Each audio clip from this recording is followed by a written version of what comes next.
Well, good morning all, and we are heading towards OSWESTRY today for the OSWESTRY Vintage Show, and we are in convoy with what looks to be a very, very smart Series 1 Land Rover. What will we see here today? Well, who knows? The weather is set fair, so I'm sure we will be in for a very, very civilised gathering. Show not quite open yet, but there are still exhibitors arriving. ERF lorry and a bright orange MGB GT. Quite a late P6.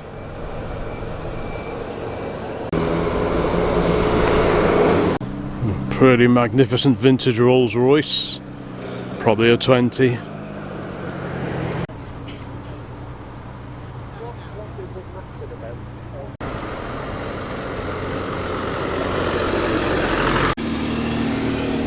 Here we go, OSWESTRY Vintage Show programme for 14th of June 2026. This will keep me going today. Well, this looks like an excellent place to start, and we have this really unusual little Jimp. A little kit car, 10-inch mini wheels there, so I'm guessing there is mini running gear underneath this very, very angular body.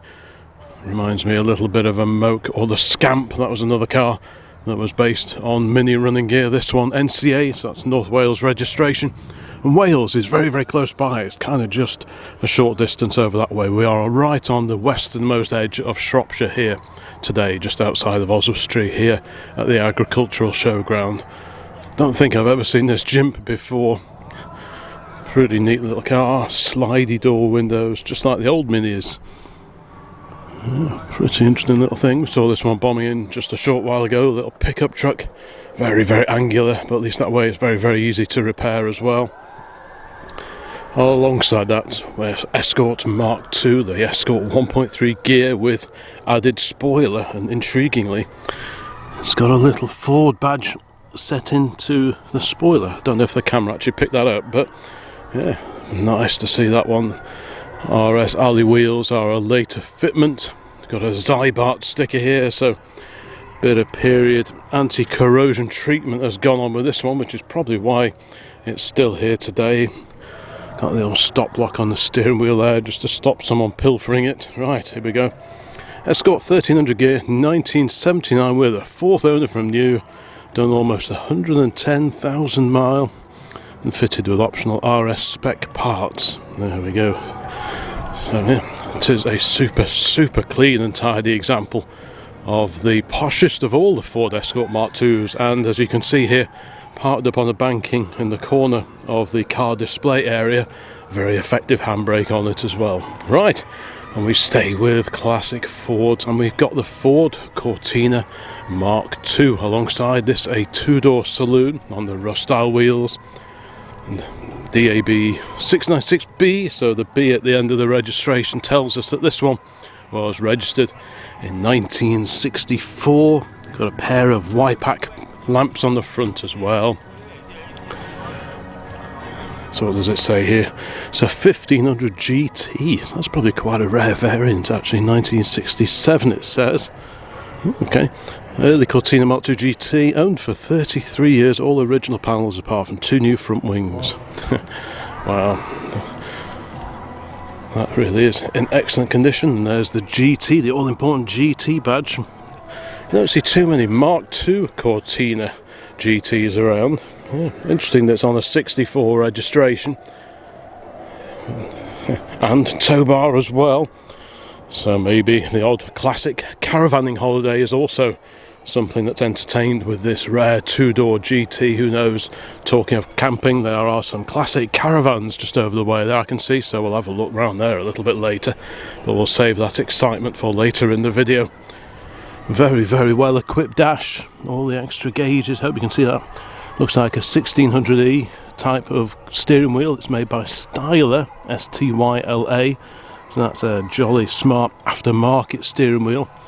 I've got a feeling this centre console, was that a GT thing, or is it another aftermarket edition? Who knows, but it all looks very, very in period. Same for the radio there, long and medium wave only. It's a nice BMW motorcycle just over the back there. So yeah, it's a smaller show than some of the ones we typically get to, but I think there's going to be some lovely stuff here. Right here, next in the lineup we've got a rally car. This one, a little Vauxhall Nova rally car. This one appears to be very, very well used indeed. Now, we have a closer look at the front wing here. Colin McRae and Derek Ringer. Well, those are two names very well known in the world of rallying from several years ago. Of course, Colin McRae. So is this his old rally car? Answers on the postcard, please, but it could well be. Or is it a recreation?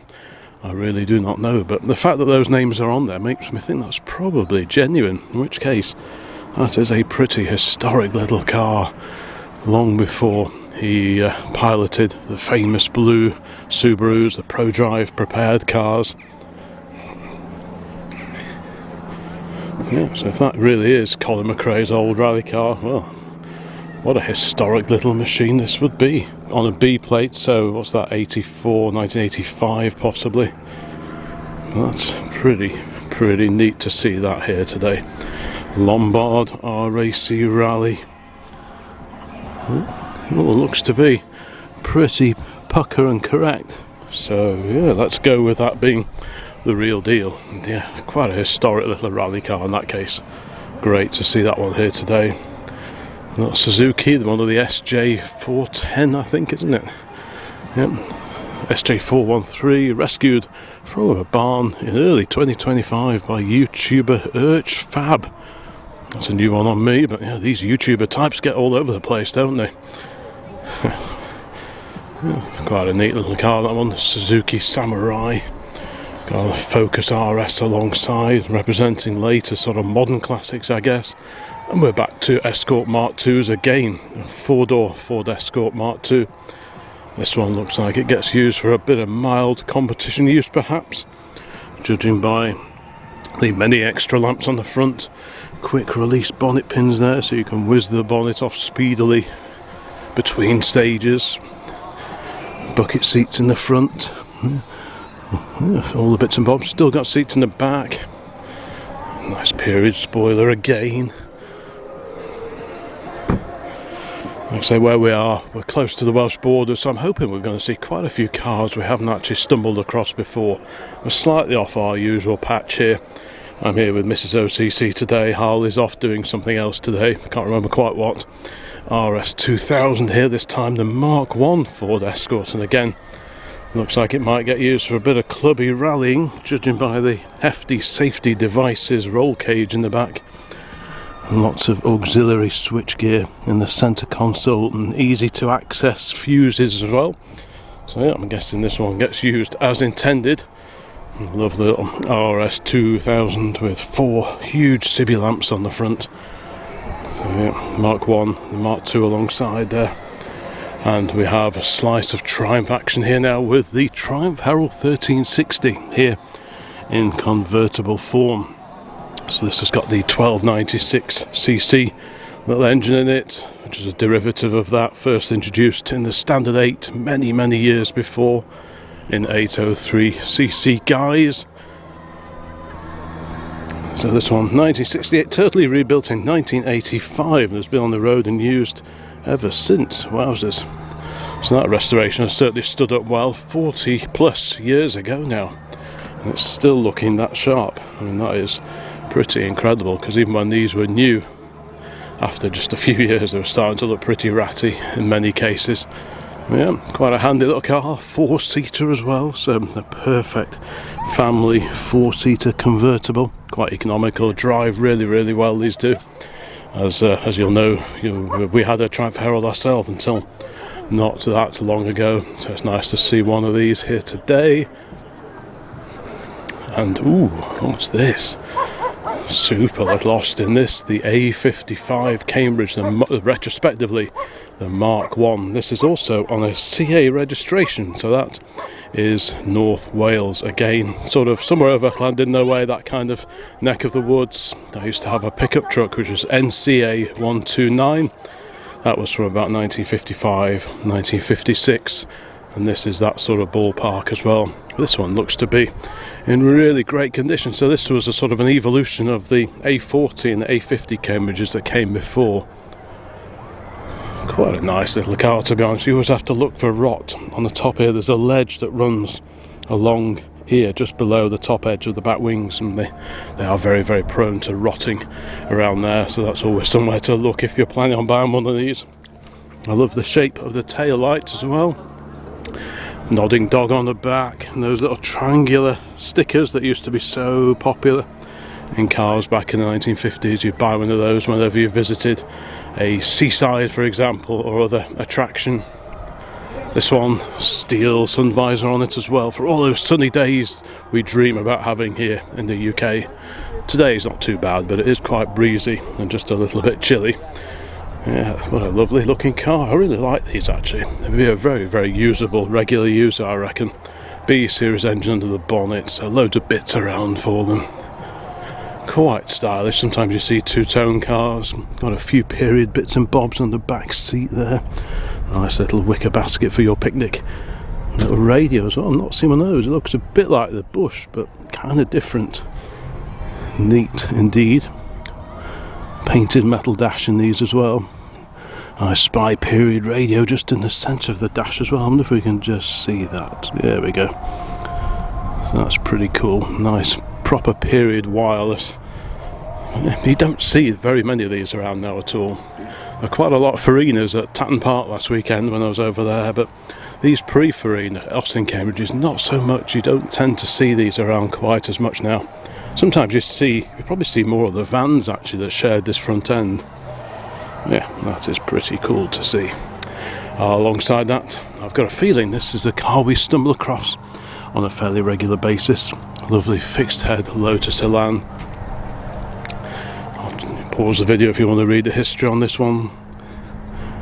Yeah, this one gets around all over the place, almost as many places as we do in fact. It's always cool to see it. Now this is quite the rarity, a soft top version of the Vauxhall Cresta no less, so the E-Series Vauxhall Cresta. Again at Tatton Park just a week or so back, there was a great turnout of classic Vauxhalls there, so if you haven't seen that video yet, please check that one out. And there's a couple of Crestas there as well. So the Cresta was the 6-cylinder car in the E-Series Vauxhall range of the sort of early to mid 1950s, if you like. The Wyvern had the 4-cylinder engine. The Velox, that was the first of the 6-cylinder cars, and then the top of the tree, the real luxury model, was the car you're looking at here, the Cresta. Lots of different changes to the grille and the side trims, etc. throughout the production, and this is pretty rare, being one of the open top cars. Earlier cars have the side opening bonnet, which was demonstrated on the Wyvern a week ago at Tatton, so that was really quite interesting to see how that worked. It had like little sort of pull-up catches on the bonnet here, one there, one over the other side, and that was how you open the bonnet. You could side hinged and you can open it either way, which was really, really cool indeed. And talking really, really cool, we've got a very, very hot little steamer just bimbling by. How cool is that? But yeah, what a treat to see this wonderful Cresta here today. Sounds like the PA is just firing up, so I'll pause for a moment. Yeah, this is in beautiful restored condition. Just look at the condition of the chrome work on there. As the 50s rolled into the 60s, the styling on Vauxhalls, and indeed most cars, Fords as well, became a lot more sober and restrained. But in the 1950s, it was all about chrome and glitz and optimism. Something that seems to have all but disappeared of late. But it's great to see these reminders of the post-war car industry here in the UK. The famous Vauxhall flutes there. Very distinctive mascot in the centre of the bonnet as well. Yeah, just wonderful chrome everywhere you look. The gold Cresta badge just on the side of the front wing there. Pretty neat style of door handle with a separate button. Just peering, the window is up, but hopefully you can see that dashboard in there. Pretty neat. Painted red to match the trim and indeed the hood. So yeah, what a rare survivor that is. Next to the lovely Vauxhall, an equally immaculate Mini. These two tend to go to shows together. I saw these two arriving at Tatton Park in the rain last weekend. This is a lovely example of the Austin Mini with the crinkly Austin grille. There was also the Morris version as well. Nice early one, small door handles, slidey windows. Yeah, very, very original looking little car, this one. do like that. The Austin 7. So before they were badged up as Austin Minis, that's how they were badged, the Austin 7. There's a nod back to, well, the original A30s were also known as the Austin 7s. And then, of course, the Austin 7, the pre-war cars, were smallest car in Austin's range at the time. And this is a nod back to those times, as a reminder that this was the smallest car in BMC, the British Motor Corporation's range at the time. I like the map in the back there, the BMC County Road Map and Gazetteer, Cheshire and Staffordshire. Maybe one or two of those maps kicking around at home as well. I used to keep one of those in the back of my A40, and I used to take that out and about many moons ago. Yeah, this really is in lovely condition, this one. Super bonny little Austin Mini Mk1 there, and on its original registration number as well, so that's a good thing. Right, we carry on. We've got another Rover P6 here. We saw a 35S arriving just a little while earlier while we were waiting to get in. This one, which model is this one? No badges visible from this angle. It's on an M registration, so we'll go around the back here. It's one of the facelifted cars with a different grille, like an egg crate type grille. So this is the 2000, so this is the entry level Rover P6, the 2000. 4-cylinder engine under that bonnet. Quite a few variants were offered of these 2000 and 2.2s, and then of course you had the 3.5 litre V8s as well. Yeah. Quite an advanced car for its day. It would have been even more advanced had they gone ahead and fitted a gas turbine engine in it, but that was something that was proposed, and various development mules were used and tested throughout the 1960s, but ultimately they just decided to stick with regular combustion engines. How well a gas turbine powered car would have actually sold, well, that's anyone's guess, but I'm not sure they would have really done all that well, if I'm honest. Right, and here we have another classic from the BMC stable, the Morris Minor 1000. This one, a 2-door saloon, complete with a pair of No-Tech Blue Spot lamps on the front. Nice period accessory there. That one on an E-Reg, so that's 1967 is the date of this particular car. We've got a 4-door example alongside as well, so nice to be able to do that comparison. Same colour, but different variants. Also 1967, so yeah, those two would have been sold at pretty much the same time from BMC garages. That one has got some aftermarket wheel trims on it. This one has got just the regular factory hubcaps on it. But yes, great to see a 2-door and a 4-door alongside each other. That's pretty neat, both in very nice condition. This one, extra little mirror just fitted there. Nice sprung steering wheel still on these cars. I'm guessing that may be off an earlier Morris Minor, but correct me if I'm wrong in the comments. Looks to be immaculate inside. How nice is that? That really is a cracker. Great chrome as well on the back. So yeah, really neat to see these two very similar Morris Minor 1000s. One a 2-door, the other a 4-door. Yeah, very neat indeed.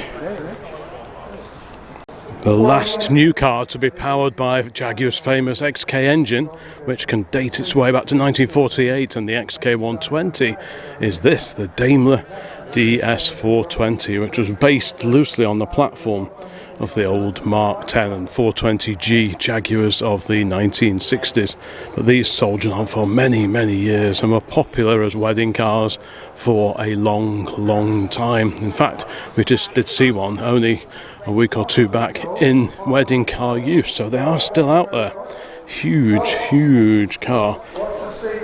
Very luxurious indeed, with the famous fluted Daimler boot plinth there, and indeed the Jaguar Mark 10/420G rear lamps as a little reminder of what this car is based upon. Then we've got a Rolls Silver Spirit, the Rolls-Royce Silver Spirit alongside, so this was the replacement for the Silver Shadow 2. We've got a Carlight Caravan brochure. There is a tow bar on it, so this presumably pulls a classic Carlight Caravan as well.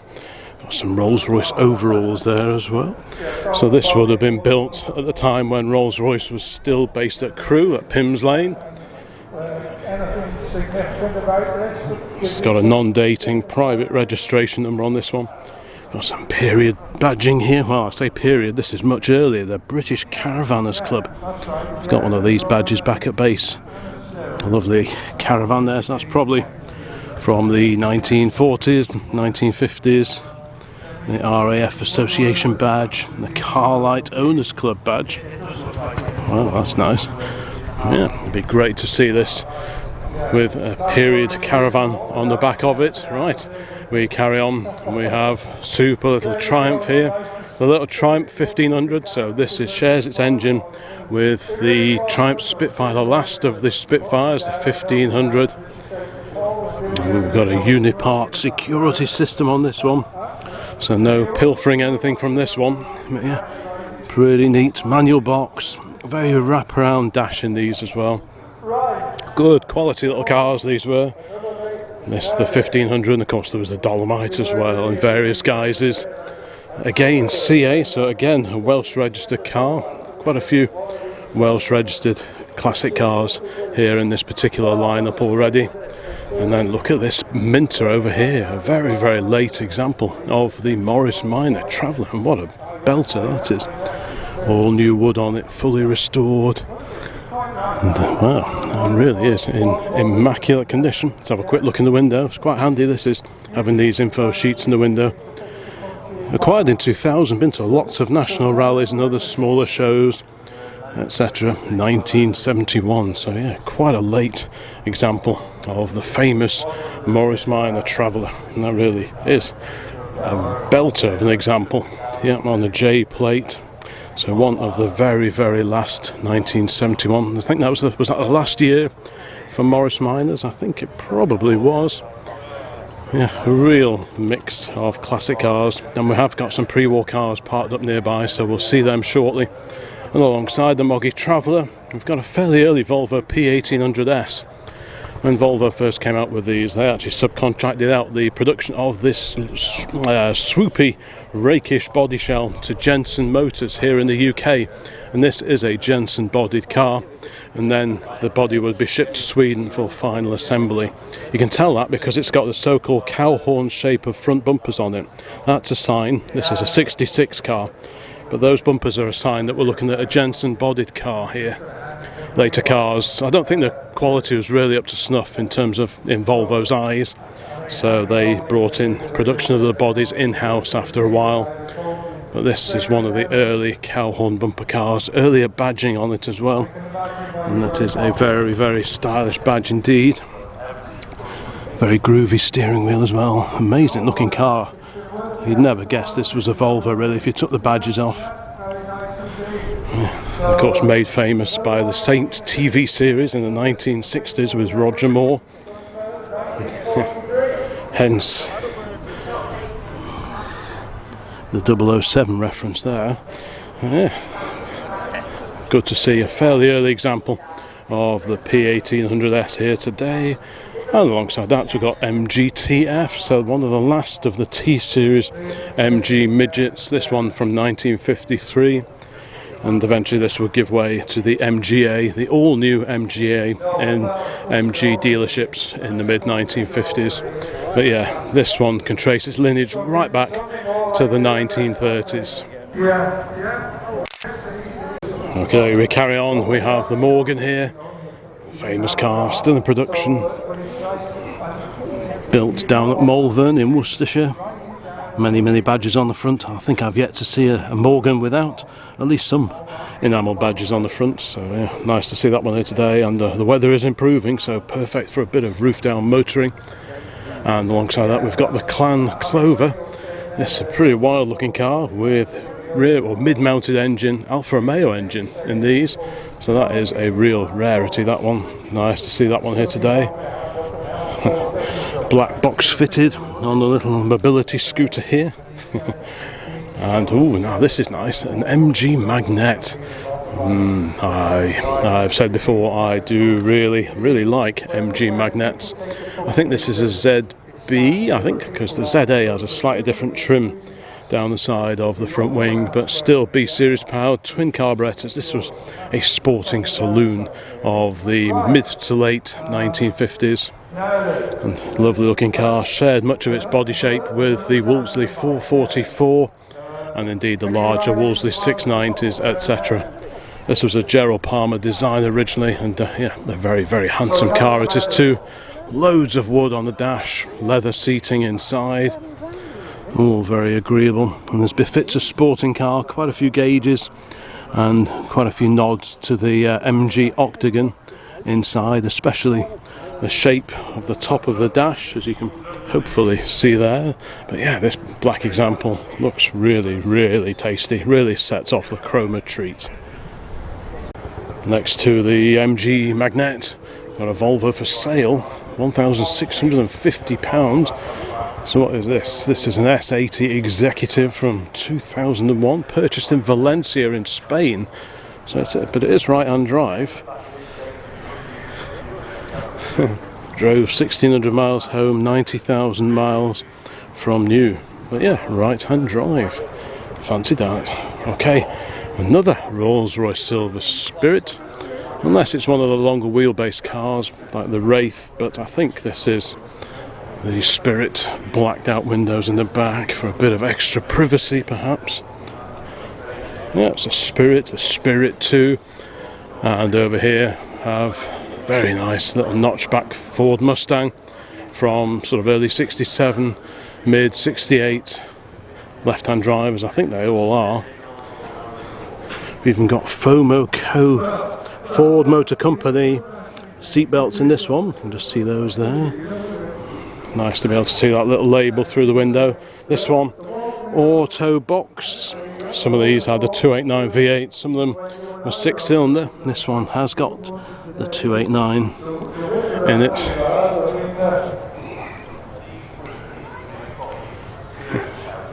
Yeah, good looking car, very, very popular. These are Cheshire Classic Car Club member. City of Ridge Park, Illinois, a wonderful place to live and work. There we go, 2011 to 2012, so presumably that's where it spent much of its life before being shipped over here to the Shropshire-Welsh border. Although with the Cheshire Classic Car Club sticker in the window, maybe this one lives not too far from us, who knows. Imported in 2017, so it's a 1967 car, right? Totally original and unrestored. I know who owns that. Right, yeah. Very, very bonny example. I like the very, very period stripes down the side as well. Next to the Mustang we have another example of a J registration Morris Minor Traveller. So again, one of the very last Morrises. I know the very late ones of these, they had silver as opposed to sort of the creamy old English white wheels. And I think they usually have black interior trim as well. This one appears to have brown interior, but I think a lot of them as standard did come with black trim. I think they cheapened them quite a lot just for the final sort of run-out models. But all of the most minor Travellers have this very, very stylish wooden rear end, which is structural, whereas the minis, the little mini estates that had the wood on the back, they were cosmetic additions. But on these, this is all structural. So you want to make sure it's in good condition if you're planning on buying one of these. I think the roof panel is aluminium, but I could be wrong. But nice reproduced sticker there. British Leyland, of course, by this point in time. So a Shell 2-gallon can in the back as well. Yeah, in lovely condition. Nice colour as well. You don't see too many in that colour. And we have period Leyland mud flaps on the back of this one. That's nice. Oldie worldy radio just in there. Hence the aerial on the front wing. Quite a distinctive mascot. Not quite sure what that is. Yeah, pretty neat. The BMC Drivers Club.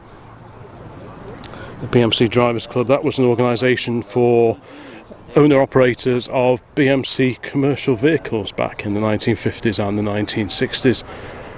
And here we have on an H plate, so similar age, just a year or so older than the Morris, is this very, very smart MGB Roadster. This one, chrome bumper, chrome grille car, chrome wheels as well. 1969, a new body some 15 years ago. Wow, so it's had presumably a heritage body shell on this one. You can buy complete new body shells for these. As far as British classic cars go, the MGBs must surely be the best served of all the different classic car options out there now. You can buy a complete new body for one of these if you want to restore a very, very rough example. And you can't say that about too many cars. I think Minis, that's probably another one that you can get a complete body for. But yeah, if you're going to get a classic car, you could do a lot worse than an MGB, because the spare support, the advice and so on is just legendary for these particular cars. Morris Minors too, very, very well supported. And continuing on the MGB theme, we have an MGB GT V8 with very distinctive alloy wheels. That was a feature, standard fitment on the V8 powered MGBs. Visually, otherwise they look pretty much the same, whereas the MGC had the hump in the bonnet, so it's an aluminium bonnet on the MGC. The B with the V8 engine, the Rover 3.5 standard bonnet, looks pretty much like the regular four-cylinder car, apart from, like I say, these very distinctive alloy wheels which were a standard fitment on the V8 cars. This one from 1974, only 2 owners, light restoration 3 years ago, used regularly and showed. So there we go, 1974 MGB GT V8. This one with Webasto Continental sunroof limited, nice period manufacturer's plaque on there, and you've got this sort of air deflector as well. That's quite neat, a hinged air deflector. Not sure if I've never noticed one of those before. Yeah, pretty cool car. Similar colour to Dad's, I think his is Harvest Gold. Yeah, but this one, rather than the regular 1.8 4-pot engine, this has the 3.5 litre all aluminium V8 under its bonnet, so I imagine that goes and sounds very, very well indeed. Right, we carry on. We're back to Rover P6s. We've seen a few of these here today. This 3.5S, so this is the manual gearbox version of the P6 V8, so very similar engine to fitted in there, and also this one has the manual box. So what colour is this? It reminds me a little bit of tobacco, but I don't think it is tobacco. Who knows? But yeah, vinyl roof, matching brown vinyl roof. Yeah, there's the manual floor-mounted shifter down there. I've got a few photos here as well of it at different events. This at the NEC, I recognise that venue. So, yeah, so clearly this one gets around quite a bit.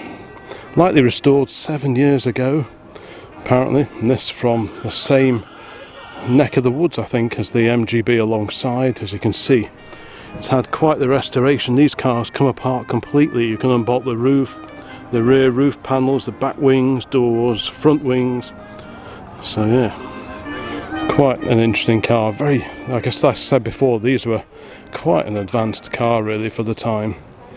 And yeah, this one has clearly had a fair bit of work, so really neat to see a little history file in addition to the log sheets, the exhibitor sheet in the window, which always gives a few extra little notes for when doing these videos. And staying with the V8 theme, but 3 litre instead of 3.5. Got an immaculate Triumph Stag with its bonnet raised, and there we go.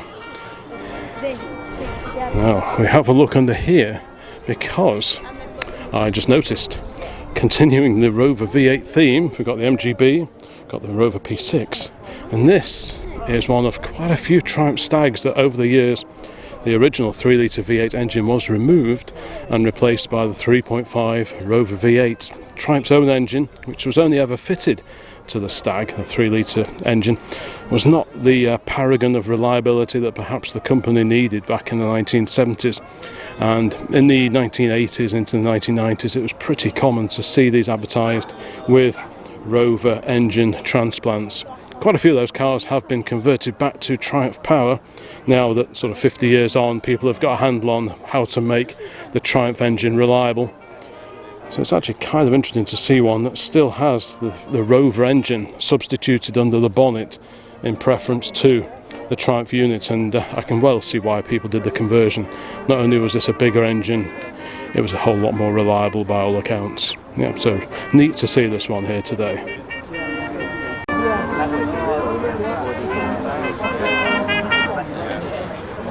Oh, well, we saw the Austin Mini before. Now we've got the Morris badge version with very different grille on it, whereas the Austin's was wavy, crinkly grille and different badge. This is the Morris Mini Minor. And in fact, the first Minis from 1959 were all Morrises. The Austins came along just a little bit later. I think this one is a deluxe if those wheel trims are standard. But this is, I've never seen this one before. That's pretty cool to see. A couple of extra Lucas lamps, one spot, one fog. The Lucas fog ranges. So those were the lamps that were standard fitment on like the Jaguar Mark II, where you got the original headlight out here, and the inset on the Mark II you would find flush mounted Lucas fog ranger just like that. So let's have a quick look in the window. We have got a bit of blurb here, which is very welcome. 1961, it's a Mini 850. 5.38 million of the original Mini were built in two-door saloon, traveller van or pickup guise. This one built September 1960, registered January 1961, purchased used in January 69 by my uncle. It was often used as his daily car, but always garaged. It was originally painted factory Clipper blue. My uncle thought this was a bit too bright, so he had it painted in Ford Midnight Blue instead. At some point I plan to restore the car and put it back to the original factory colour. I think I'd leave it in my uncle's colour scheme, but yeah, it's pretty neat. Look at that. Again, a bit of period radio aerial action here. There's the diminutive boot space. And this is what I was saying about, you've got sometimes I comment on these number plates, how they're hinged, so that if you drive along with the boot lid open to carry bulkier loads, this hinges down so that the cars behind, the boys in blue, etc., can still see what your car registration number is. AW, that's a Shropshire area registration. Got the original Ace number plates on it as well. And a nice bit of luggage on top of the period roof rack. Very nice period roof rack. Got a couple of leather cases on here. This one, Colwyn Bay. So that's not too far away from here, over in North Wales. Wow, look at all these period modifications. Note the floor starter, that was a feature on early Minis. Very original in here. Note these, this is the door handles. Originally it would have had the pull down cords that ran across here. I remember Mum's Mini, I learnt to drive in her 1967 Mini Estate, and that had this conversion on it as well. Extra speakers, but look at all the other bits and bobs here, extra switch gear. The radio would be a radio, that's a fair bit later, but all these lovely extra period accessory switch panels. The original wavy wand gear lever there. I love the tacho. Just lean in and have a look at that. Very 1970s, the little rev counter just on the side there. A couple of extra small accessory gauges. A few more down there as well. Morris badge. Yeah, I do like period modifications. I'm not keen on modern day modifications on old cars, as you may have spotted if you followed the channel for a while. But to see all these period mods, the switches and all that kind of thing, that is really, really neat. I do like that.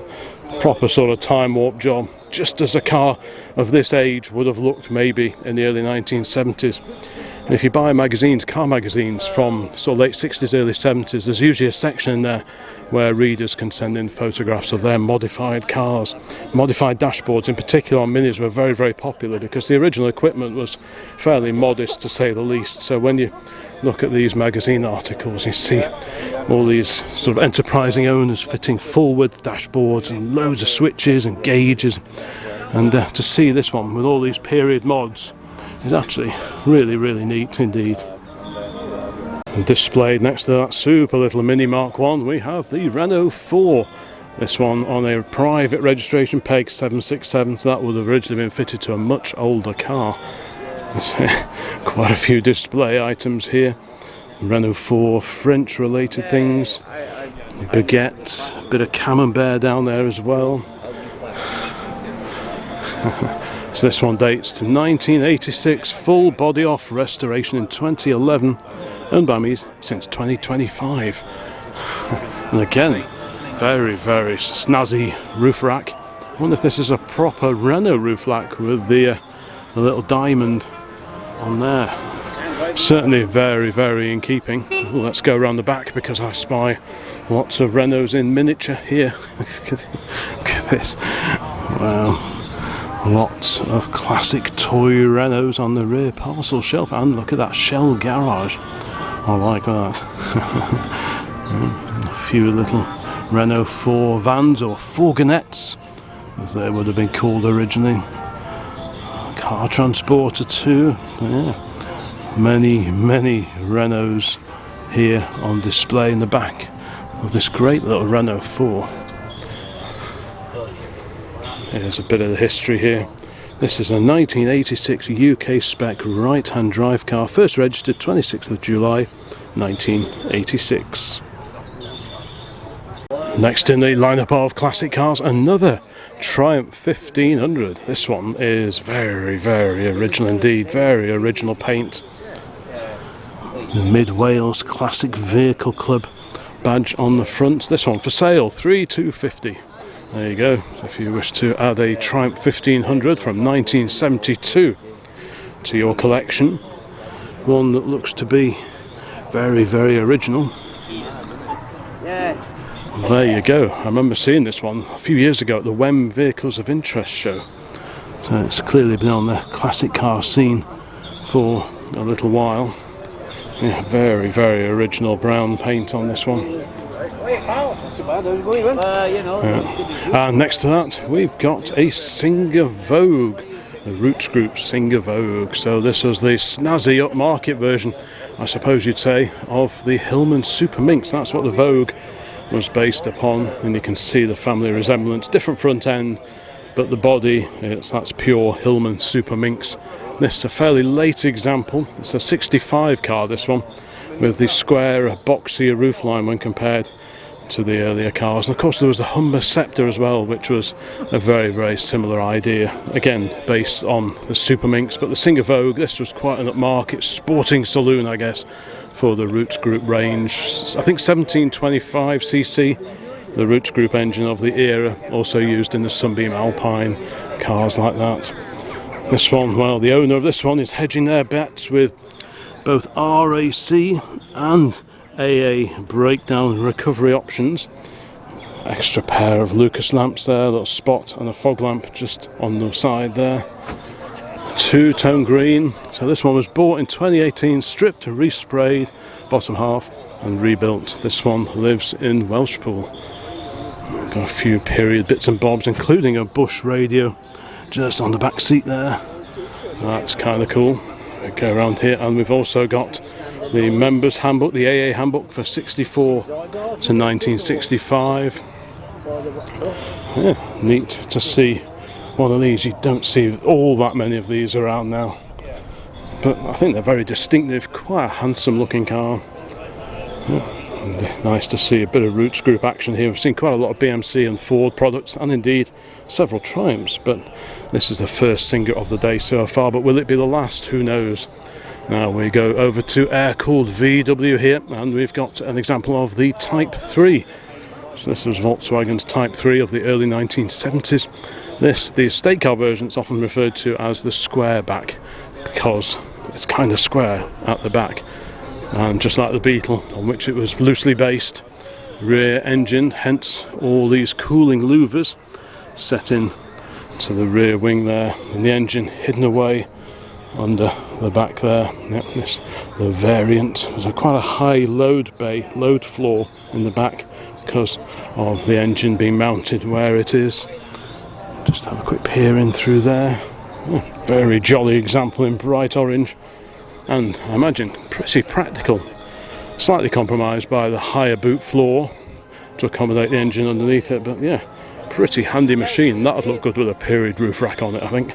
Right, and we're back to classic Triumphs again. This one's got the Dolly Sprint alloy wheels on it, and it's another 1500. By gum, a 1500 TC automatic, 1975, owned for 9 years. Not many automatics left. Production stopped March 76 to become the Triumph Dolomite. Right, so there we go. The window's open so we can have a quick peer inside. There is the auto box, the shifter down there just on the floor. Yeah, the Radiomobile radio as well. So proper period in-car wireless. Yeah, 3 Triumph 1500s here today. Who would have believed it? And the second Triumph Stag of the day is this blue Mark II over here.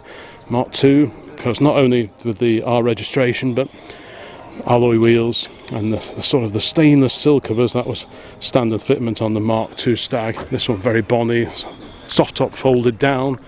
Manual and auto versions of these were offered. Bit of information there on how to stow your hood. Basically you've got this lift up panel, so it's all very neat. Instead of just having the soft top squished down here, which can look a bit ugly, this one has a panel hiding it all the way. Big T-frame as well, the T-top. This was a nod to safety regulations back in the 1970s, rollover protection. The prototypes of these didn't have any of this, and they actually look really, really sleek. It's kind of a shame, I always think, that they had to include the T-top on these cars, because without that, a good-looking car becomes a very, very good-looking car, in my opinion. This is an auto example, so I wonder if this has still got the original 3-litre V8. Probably does. Doesn't say on there, but it's a 1977 car, so almost 50 years of age, that one now. Yeah, the sun is coming out, and here we've got another P1800S, and this is one of the Volvo bodied cars, so gone were the cow horn bumpers of the earlier car. This one altogether later, still with Volvo's famous and very durable 4-cylinder engine. I'm not sure if this is the B18 or the B20. I think this is, yeah, this is the B18, isn't it? Hence 1800S, of course. But yeah, pretty neat to see 2 of these here today. And this one glistening in white also. Got an Astra here with body kits. This is a Mark III Vauxhall Astra, I believe. It's in pretty much factory fresh condition. Look how clean and tidy that is.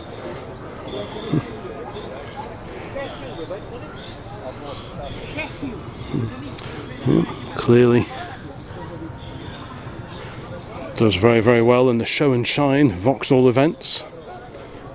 You can see why as well. It's a real minter. Look at that. Now here's a bit of an unusual little car, 4-wheel drive, as proclaimed on the bottom of the door there. This, the Subaru Justy. I saw one of these the other day parked up somewhere, I forget where it was, but I almost fell out of my car because I thought, crikey, I've not seen one of those for donkeys of years. And here we have one today here at the OSWESTRY Vintage Show. This, a Subaru Justy Mk1, 1200cc 3-cylinder petrol and 4-wheel drive from 1988. And there's a bit of the history there. Started out in Bishop's Castle. Wow. Believed only 2 of these are on the UK roads now. What a rarity. Bit of period sticker action just on there as well. Yeah, the Subaru Justy 4-wheel drive GL2. What a rare car. Probably one of the rarest cars here, not the oldest car by any means, but with those proper 4-wheel drive mud flaps and the Subaru wheel trims. That has to be one of the rarest cars here today, and it's always really neat to see these oddball survivors here at events like this. Okay, we go back in time to 1964, and this, the Wolseley Hornet, the upmarket posh booted version of BMC's ever popular Mini. This complete with its illuminated badge on the proud Wolseley grille there, and yep, the extended tail on these, and indeed the Riley Elfs. This one's got Cooper S reverse rims on it, but otherwise looks pretty standard. Very original looking pale blue, a couple of Lucas fog ranges on the front. 1964 Wolseley Hornet Mark II, still with the slidey door windows and exterior hinges at this point in time. There we go. So Bit of the potted history. If you just want to pause the video, you can find out all about this particular car. When it was found, it hadn't been started since 1979, and look at this. Parking lights, well, that was a thing back in the day. More often than not, you would clip them on top of your window, so you'd wind your window down a little bit, clip it on the top so it stuck out. In fact, it was a legal requirement for parking on the main road. Wind your window up, plug it into a little socket on the dash, and you were legal. Someone has actually permanently mounted a parking lamp to the roof of this particular car, so I don't think I've ever seen that as a period mod done before. But yeah, very original. You can see how the paint has been polished through here and there. But yeah, the original factory paint, no less. We're getting close to the arena now, as you can probably tell, but yeah, original plates on this 1964 car as well. And we've got an Automatic. Now that's a cool thing. There's a couple of those back at base. The Automatic was basically, you can just about see in the diagram there, it was a sort of like a plastic map thing, and you can slide, there's little sliders on the left and on the right, and you'd slide it up and down, and you could pick different maps. So depending on your journey, you would just pick the map that you required. Not quite sat nav, but it was quite an ingenious arrangement, quite a neat thing. So this was bought from a charity auction last year, parked up in 1978 until its sale. So clearly it's been recommissioned. It was the last tax disc before it was laid up. So yeah, so it's a proper time warp car, that one. Now this is a car I really do like, the Hilmer Minx Californian from the mid-1950s. This was a really unusual to see one of these here. This one's about 1955 or 1956, but the Minx Californian, this was a two-door coupe based on the Hilmer Minx saloon, the regular Hilmer Minx. So you can see it's very cool two-door, and it's pillarless as well, so wind down the front windows, these wind down as well, and you've got a lovely open pillarless coupe, and this super distinctive, very wraparound three-piece rear screen, which was unique to the Minx Californian. The running gear was pretty much regular Hilmer Minx. But that is a very unusual car. I think that is just such a stylish little thing. There was one of these at a Brightwell's auction not that long ago that I was really quite taken with. And I've got a feeling the owner of that particular car is here. In fact, I wonder if this is it. Because I know he's here today. I saw one of his vehicles over the back over there, so maybe this is actually the same car. This one is up for sale. Oh, there you go. So if you want to add a Minx Californian to your collection, it is 1955 pillarless coupe, 1390cc, runs and drives very well, loads of history and workshop manual. But yes, I wonder if that is the same. I think that is actually the same car that I saw at Brightwell's a while back. Yeah, very distinctive, very rare car now. That really is a bit of a treat to see that one here today. Looks to be really original. The window's up, but let's just see if we can have a quick peer inside. Quite jazzy two-tone seating in this one over here. Column gear shift. Pretty neat looking car, but that would look great with that pillarless body design with the windows down. Yeah, a real slice of American styling, but British built. It's like a half-scale American car really from the mid-1950s, but yeah, lovely to see that here today. An old English white moggy next in the lineup here in Oswestry. This one on the C, so 1965, the date of that particular car. We've got an Austin badged van from late 67, early 68, so yeah, quite unusual to see Austin badge with a crinkly grille. Most of these are Morris's, of course. Separate chassis on those. And oh, look at this. Now we're going back to American times now. And the McLaughlin Buick. I've got a feeling this is a car I also saw at Brightwell's not all that long ago. McLaughlin Buick, that was a Canadian-built Buick, licence-built by McLaughlin in Canada. And same story as with our 1931 Buick back at home. That was also a Canadian-built car. What a machine. As I always keep banging on about the detailing on cars of this age. It's just really a treat. Front brakes on this one. exterior brake linings on the drum. The old cast number plate there. There we go, McLaughlin Buick. And there's the temperature gauge or boismotometer just on the top of the radiator there, so you would stare at that from the driver's seat, and that's how you would tell how your engine was doing, if it was getting too hot or not. This car, a standard 6 2-seater with dicky seat from 1925, so 101 years old now. Lovely plated fittings. I remember seeing this car, being very impressed by all this nickel plating in the centre of the steering wheel there, and indeed on the instrumentation and the switch gear on the dash. Very, very eye-catching. And yes, it's got the dicky seat, so there's an extra little seat in the back there that literally folds foot back, and there will be a seat in there, and somewhere there will be a step so that you can clamp. Oh, there we go. So you would clamber up, step, collapse into the back of there, and that is where the extra seating is. Of course, no weather protection, so you'd have to pick your moments if someone was going to ride in the back of there.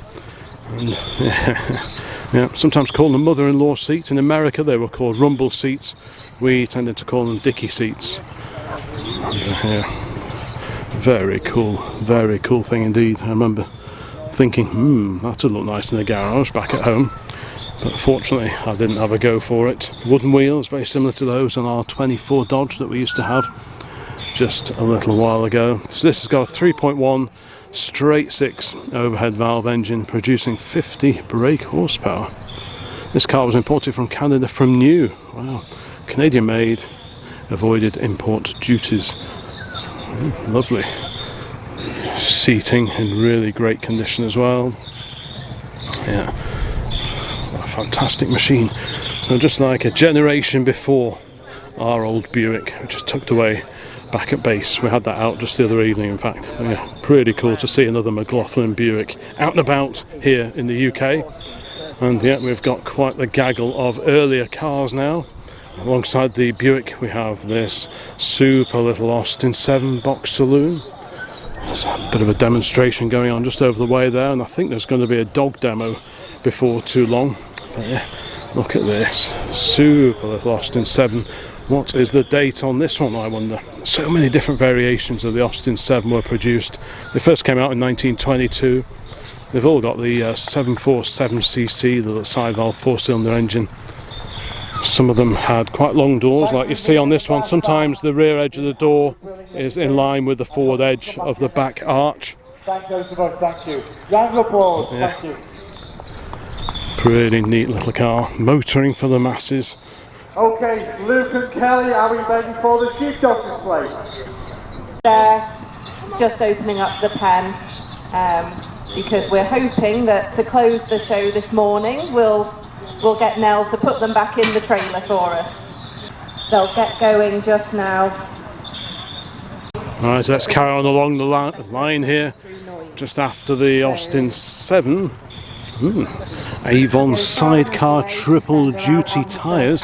We have the Triumph Renown series, although there were different names for these, the 1800 and the 2000 saloons, but Renown is basically the sort of the catch-all name that is given to most of these. This one immaculate in midnight blue, very, very agreeable, comfortable interior, nice picnic set in the back and a clip-on tray no less.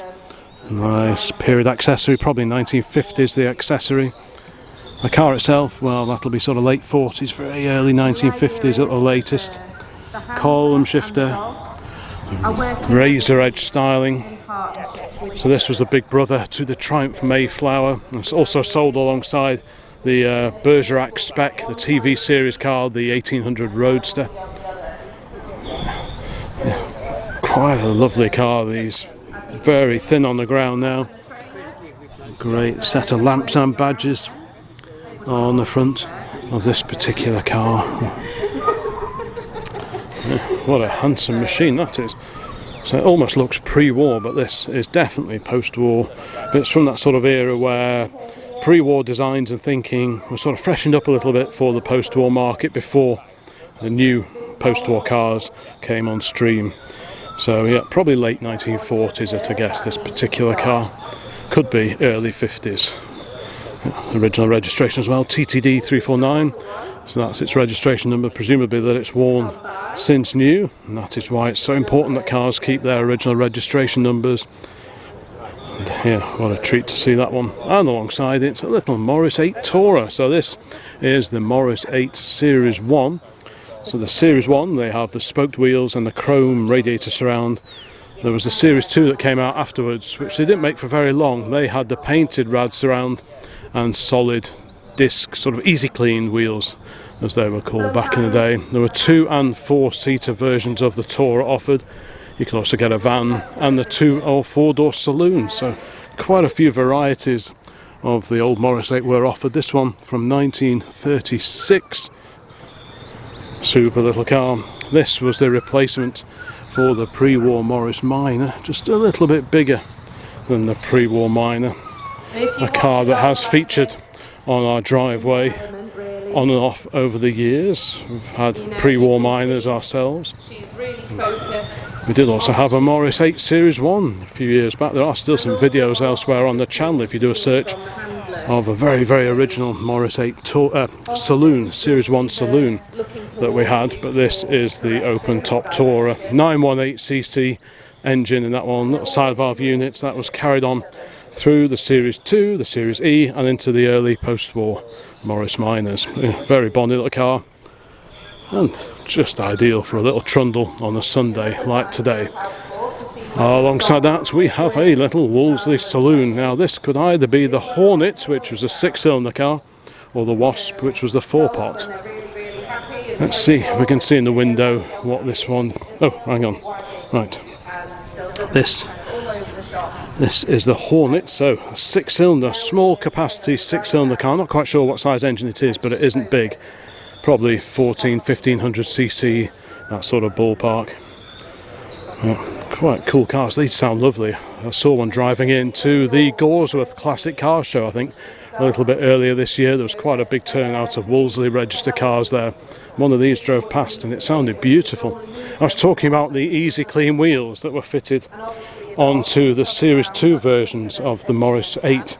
So this has got the spoke wheels being a Series 1, but then they went to easy cleans and they look like this. These are so-called easy clean wheels. These were introduced sort of mid-30s and continued thereafter. A lot easier to look after, hence the name Easy Clean compared to the spoked wheels. There are quite a few Wolseley Hornet specials around, sporty jobs based on the running gear of these, but there aren't too many of the saloons still in operation. So it's really nice to see this example here. Big opening sunroof. These are the drains for the sunroof. Yeah. Leather interior, room for 4 or 5 at a push. Floor change box, 4-speed. Yeah, lovely wooden dash in there. Do like that. And again, the illuminated Wolseley badge, which was a feature of all the Wolsleys. Really cool to see a nice lineup of pre and immediate post-war cars here today. But now we go back to slightly later classic cars. A little Ford Escort Mark 1 1300 XL.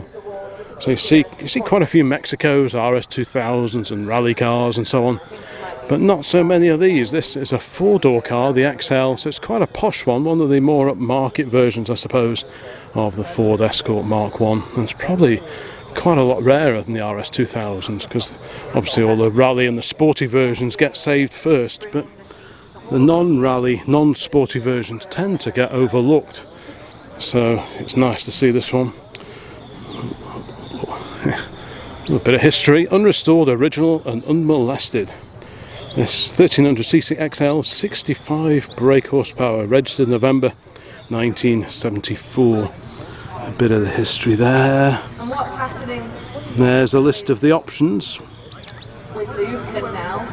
There you go, there's the potted history of this particular car. Zybart rust protection. That's probably why it's still here. Yeah. Some are luckier than others, I think, unfortunately. Shropshire Classics Club. But it starts off just like any other car. When you just Nice to see the proper metal plates on this one. Proper reflective plates, just as a car of this age would have had typically. It's got the old Zybart sticker as well. Zybart rust proofing. All Luke's tried to do really is pull out what's her natural instinct. But to do it Very period looking mud flaps on this one. Neat to see that one. And we've got another Ford Cortina Mark II, this one on an F plate, so late 67, early 68. This one, 4-door car, the other one was a 2-door, that GT that we saw before this, the 1600E, again, very sporty steering wheel. That was standard fitment in these and in the Cortina Lotuses, and the bank of auxiliary gauges just on the top of the dash. Hope you can just about see that. That was a feature on these upmarket cars. Quite a lot of these had vinyl roofs. That was pretty common, as was metallic paint on the 1600E. I've owned this car since April 1978. Crikey. I've known this car since first seeing it as I walked to primary school in Aston-on-Clun. I knew then at 10 years of age I wanted to own this car. Wow, look at that. What a cool backstory that is. I've owned it since April 78. How amazing is that? Ross style wheels, looking very snazzy. Yeah, 1600E. That really is a life story with this particular car. Right, we carry on along here. And we have Rover P5B Coupe, so B for Buick, because the engine was based on originally a Buick V8 design, 3.5 litres. Rover re-engineered it somewhat and then introduced it into these, and later the P6 V8 as well. All these were autos, whereas the P6 was offered with the manual box as an option in the 35S. The P5Bs, like we see here, they were all auto boxes. This the coupe, the 4-door coupe, and there was also the 4-door saloon as well. Very, very good looking car, very, very sturdy.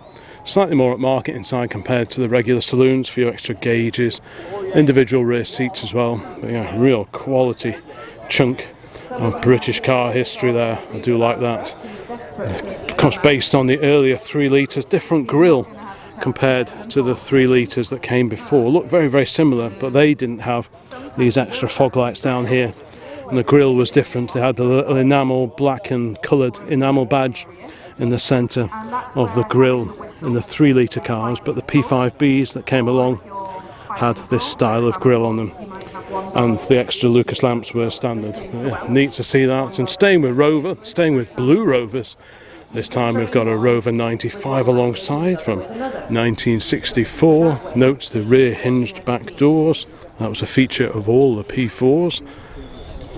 And on the end here, again in blue, got a lovely little Wolseley 1500. That's nice. A few Wolseleys here today, that's good to see.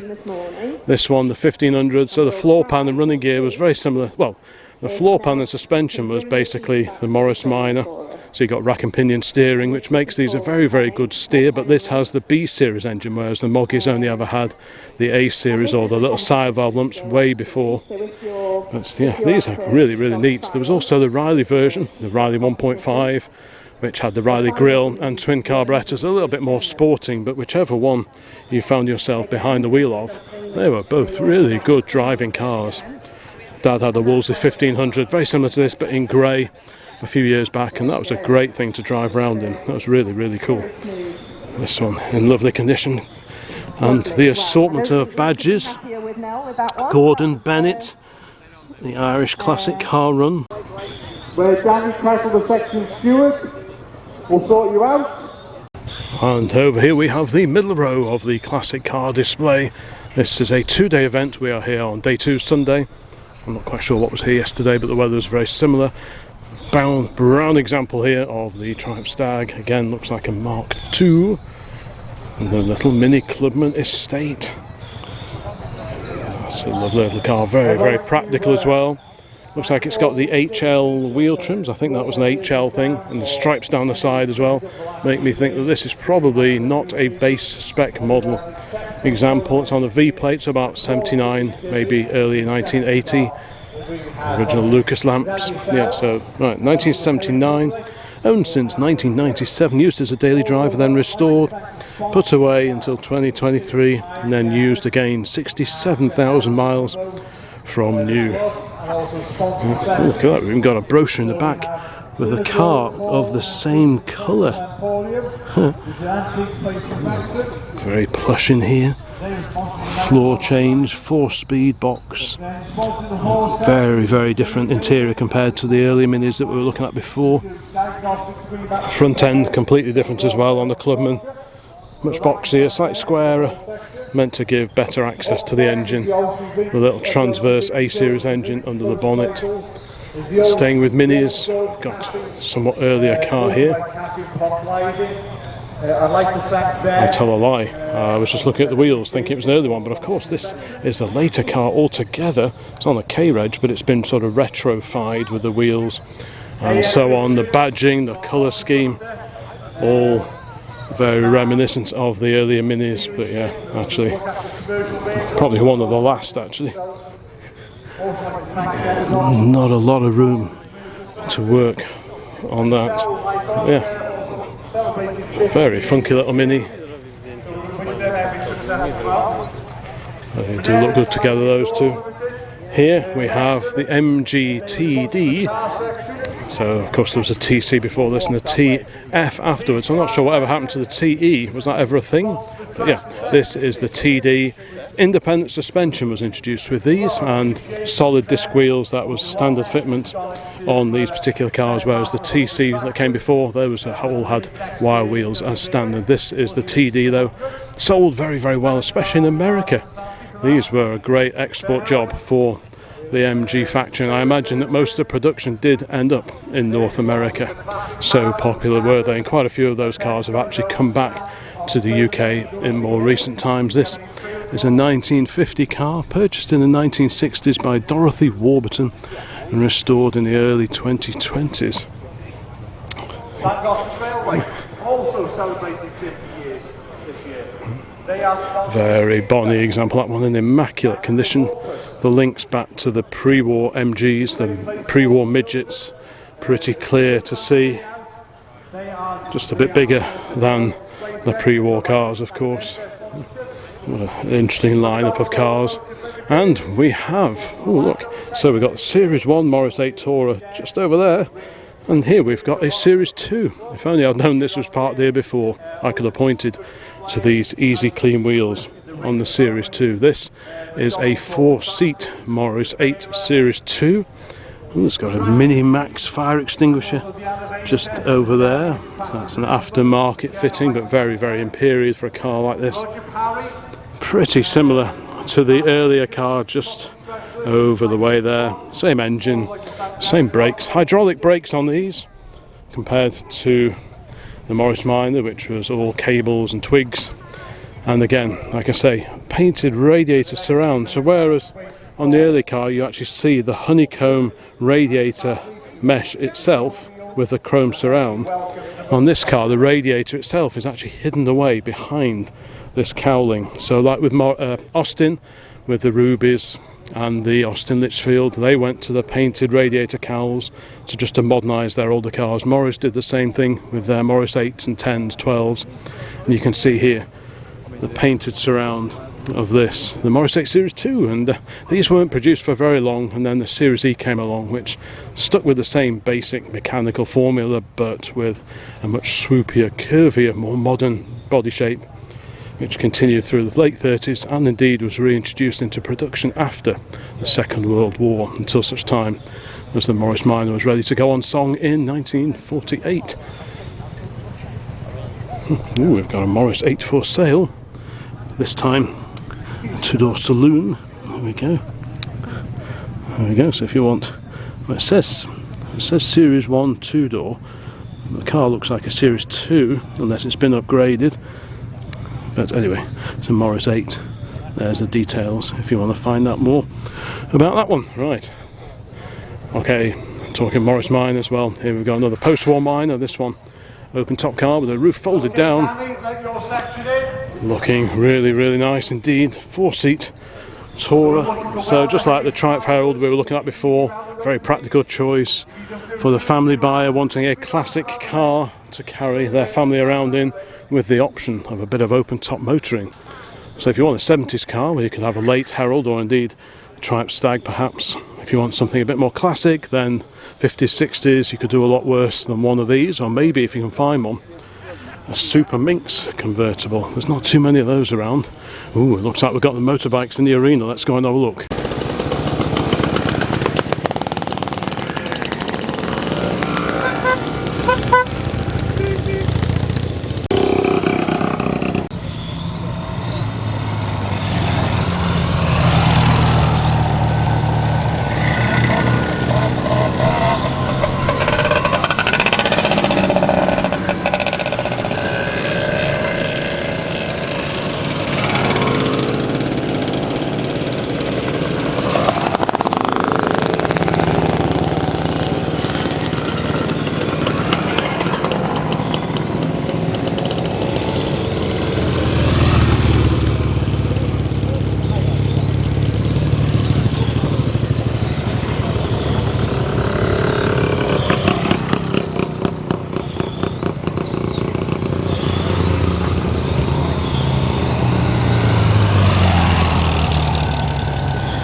Right, back to four-wheelers and another beautiful Morris Minor in probably what is my favourite shade of blue for the post-war Morris Minor. This one is a real belter, LFO 776 the registration.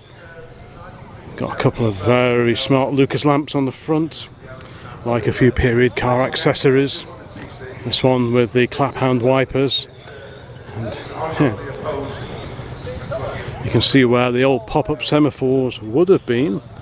That's hence this raised piece of moulding and the B pillar here. But yeah, lovely colour. I really think that just sets it off a treat.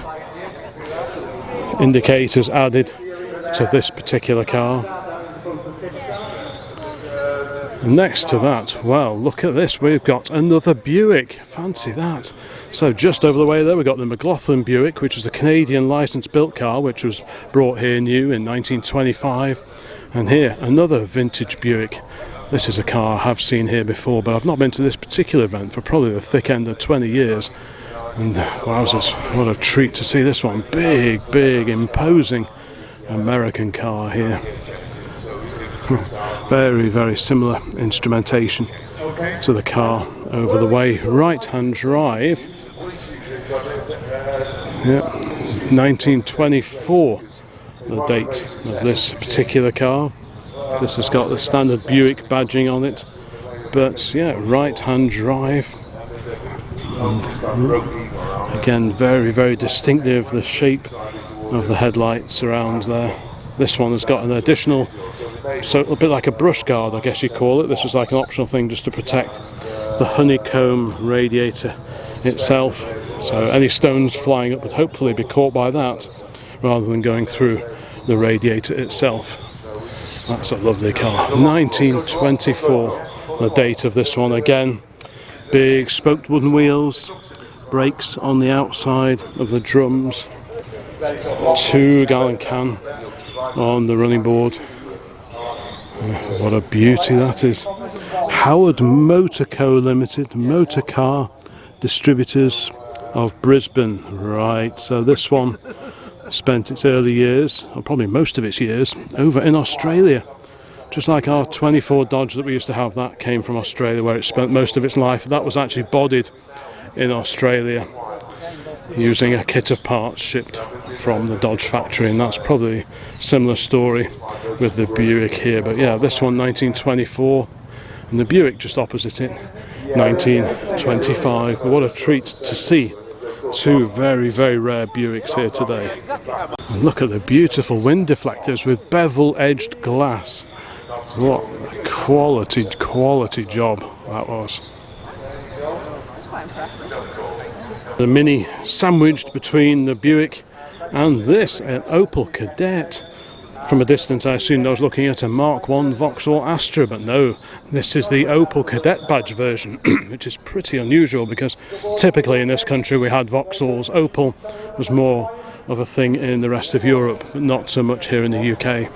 So to see a Mark 1 Kadett in this country, still with proper mud flaps on it as well. That is actually a very, very unusual car, and it's a fairly low spec one because you've got the circular headlights and the black surrounds.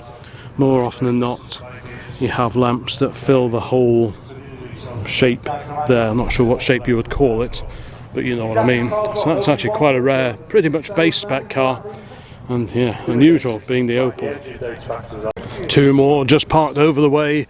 First up, a bright red 3.5S, so another manual V8 Rover P6. This one with the wheel on the back, the spare wheel on here, giving you lots and lots of extra boot space, which is very, very handy, albeit somewhat at the cost of rear visibility, you could suggest. This is quite a rare one because it's got the rear headrests. I'm not sure if you can see those in there, but they didn't, I don't think they all had the rear head restraints, so I think those are quite unusual.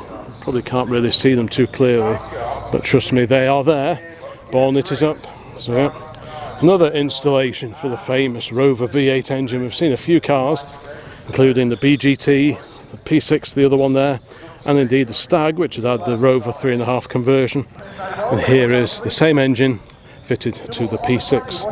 Like I said before, this originally was going to be home to a gas turbine engine, hence a very wide engine bay. And oh, look at this. Now, we did see this one arriving shortly after we parked up to join the queue for entry. And what a magnificent Rolls Royce. It is a 20, I was right. 1928 Rolls Royce, 20 horsepower, Wayman fabric bodied saloon. And would you look at that engine? What a piece of art that is. There's the carburettor, and that's just a work of beauty in its own right. There we go. Lovely, lovely thing. Water pump down there. Ignition there. Wow. There's the ignition coil tucked away just in there. Yeah. 6-cylinder car, so 6 spark plugs. There's the beautiful nickel plated horn mounted under the bonnet. Adjustable slats on the front of the radiator, which is operated from the driver's seat by this linkage that you can see here, which goes all the way back through the bulkhead into the driver's compartment. Yeah. Fantastic. Wayman fabric bodied saloon. I'm pretty sure the Wayman coachwork, it was ash framed, but I think whereas on a lot of coach built cars the wood is sort of, I forget what the phrase is, this was all sort of piece of wood, and then adjoining brackets. I don't think the pieces of wood actually interlocked with each other. I think I'm right in saying that for the Wayman bodied cars, but I could well be wrong. Someone will let me know in the comments, I'm sure. But yeah, pretty neat to see this Wayman bodied Rolls Royce here today. What a cracking bit of kit that is. I used to work in.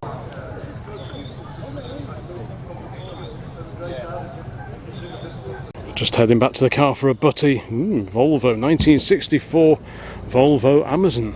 And just down the way here, amongst a sea of modern mediocrity, is a lovely low-light Morris Minor Tourer. Let's go and have a quick shufty at that. Now, this is a car I featured at Tatton Park just 7 or so days ago. Thanks to the owner for popping the bonnet up. So this engine conversion. So originally this would have had what, the 918, 918 side valve, like a Series E basically engine, but all the top end is very, very different. This an Alta conversion. So was it overhead valve or? It's an overhead valve conversion. Yeah, probably early 1950s. Wow, that is pretty rare, isn't it? Absolutely. Transforms the handling from the standard 918 side valve. Does it? So what does it give it more power or more torque, do you think? It certainly gives it more torque. It improves the top speed a little. Right. But it just makes the car much more drivable. So, right, I see. You don't have to change down the gearbox quite so much. I mean, that's quite a conversion, isn't it? I wonder how many of these they sold back in the day, because it's not sure we do. 'Cause it must have been quite an expensive thing to buy. 526, that one. Oh, I see. Yes, just on there. But yeah, I mean that must have been a really expensive conversion, because yeah, I mean after a few years the cars themselves were pretty cheap, weren't they? So you wouldn't go spending the same amount of money again. So it's the sort of thing you would have fitted to a new car, I guess. But yeah, that's pretty clever. Of course, Alta, that's a name linked with sort of motor racing anyway, isn't it? Yes. So yeah, no, that really is a bit of a treat. And we've got a single SU carb over here, regular SU electric fuel pump over the way, but all this so different compared to the little side valve engine that would originally have been installed on this. So what year is this car then? The car's 1949. 49. December 1949. Oh right, so just a year or so into production. Yeah. Yes. Hence the low light front end on this particular car. Big radiator header tank as well, isn't it? That is pretty huge. But I guess a lot of these cars were exported, weren't they? So yes, yeah. I think this was a home market car, originally maroon. Yeah. And repainted black. Was it? A few years, because they had problems with the maroon colour at the start of production. Oh, did they? Oh, so it spent most of its life black, and then it was restored in the 1980s and put back to maroon. What a thing! Well, what a great rarity to see that Alta overhead valve conversion.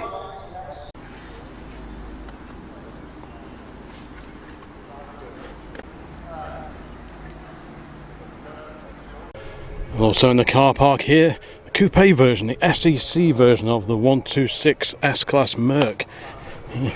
Quite a low riding car there.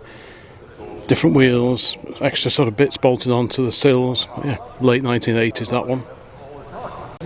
New to the end of this particular row, a little Austin Healey Sprite here.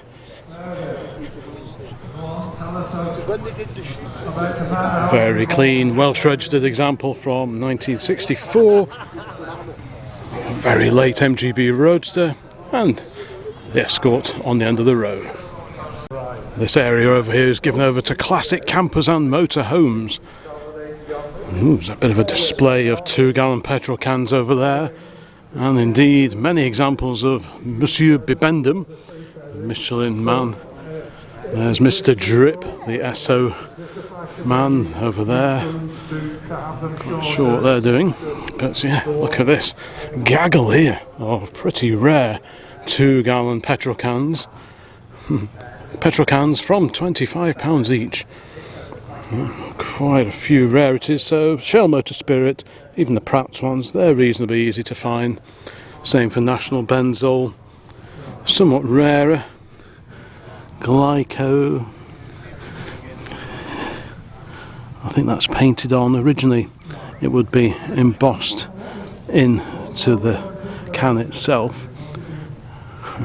So some of these are plain cans that have been painted up to look like the older cans, and some are indeed the older cans. But yeah, what a great display of 2-gallon petrol cans. They're all painted up even in very bright colours. Right, let's go and see what other classic campers are here today. Pretty sure that's a Cheltenham caravan. It is indeed, because you've got some of those little rally things hanging off the back there. Yeah, very distinctive styling on these old Cheltenhams. Great looking old caravans. A few period bits and bobs, the sort of thing that you may be found inside one of these caravans. A coracle. Usually you see Brexton picnic sets, but I've never come across a coracle before. I used to have one of those rubber squeegee Rupert the Bears when I was a nipper.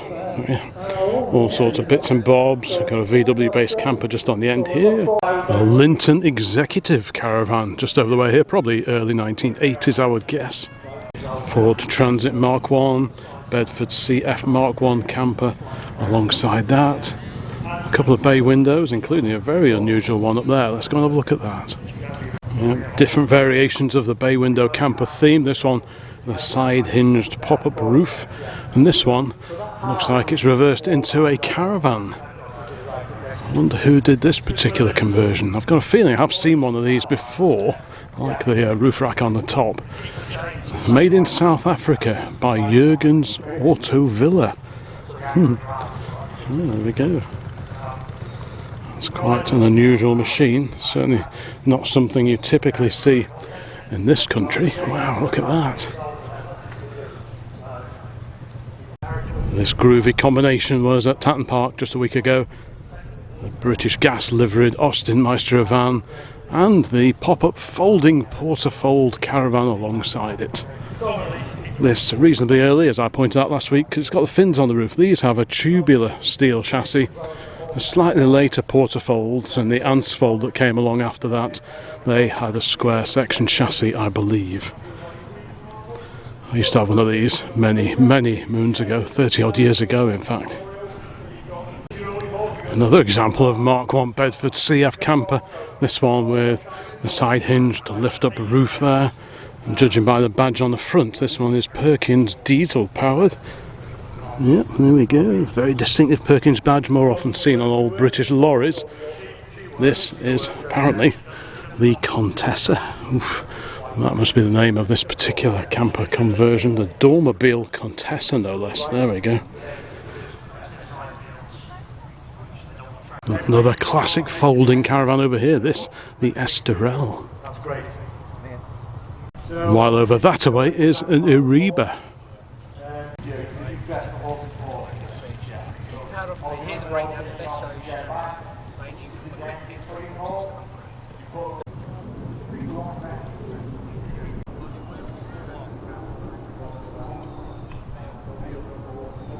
Another Cheltenham over here. Some of these were quite unusual in that they had a door on either side. I'm not sure if that's the case with this one. We've certainly got a door here on the offside. Period windbreak as well. Oh yes, there is. There you go. So, door on either side. All the period bits and bobs. First aid case in the window. Picnic sets. Yeah, something to play your LPs on. Period sun lounger as well. And over here, a carousel, complete with period awning. A display of horses next to go towards the arena. While over to my right, quite the assortment of classic Land Rovers. This, wow, look at that, isn't that immaculate restored example there? Very smart. Immaculate Series 1 as well. Yeah. Just waiting to gain access to the arena. The long wheelbase Series 2 just over the way here.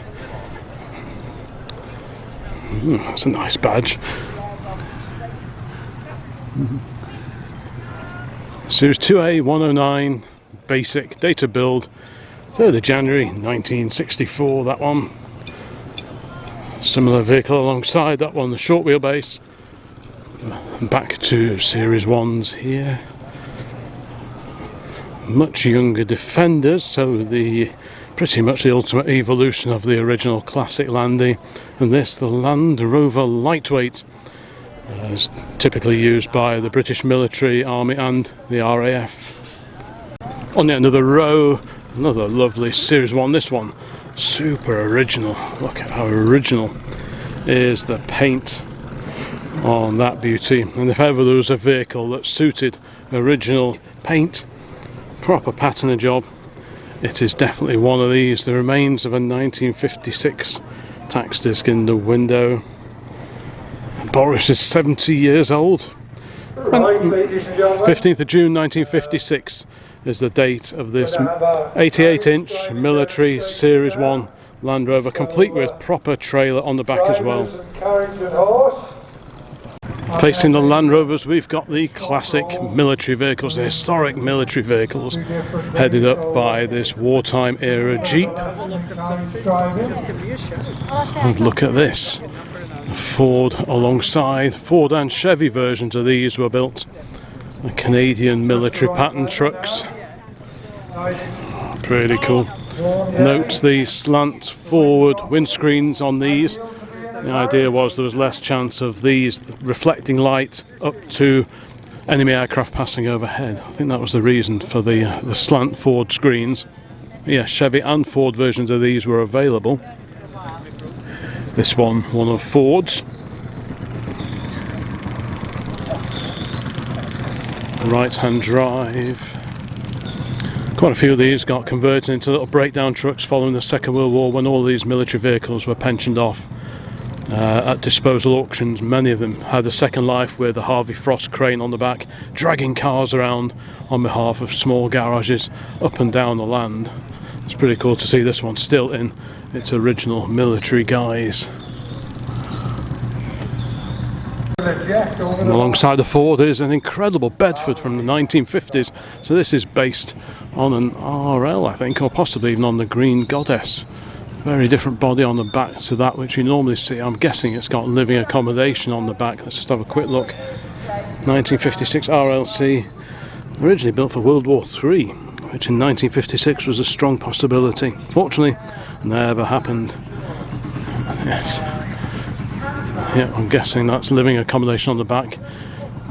Very, very commodious looking accommodation as well. It is too. This is for sale as well. So what a perfect thing to take to a classic or vintage vehicle event. Rock up for the weekend, camp in the back, hide in the back if it starts raining, and keep your deck chairs in the back if the sun comes out, which it is actually doing at the moment, which is a real joy. So yeah, very, very usable bit of kit that is. Alongside that, incredible looking GMC. Do like that, the GMC CCKW, this one from 1944. In fact, one of these rocked up at the Turnhill evening meet just a few days ago. Sounding spectacular when it came in. Look at the big hefty winch on the front there. Could pull a few teeth out with that, but yeah, wow, look at that. Left hand drive, about 2.5 tonne. We've got a forward control Land Rover here, the 101. Complete with all the equipment stapled to the front. Another RL Bedford here. What's this? Latest Jeep on a C plate, so registered in 1965, probably a bit older. There we go.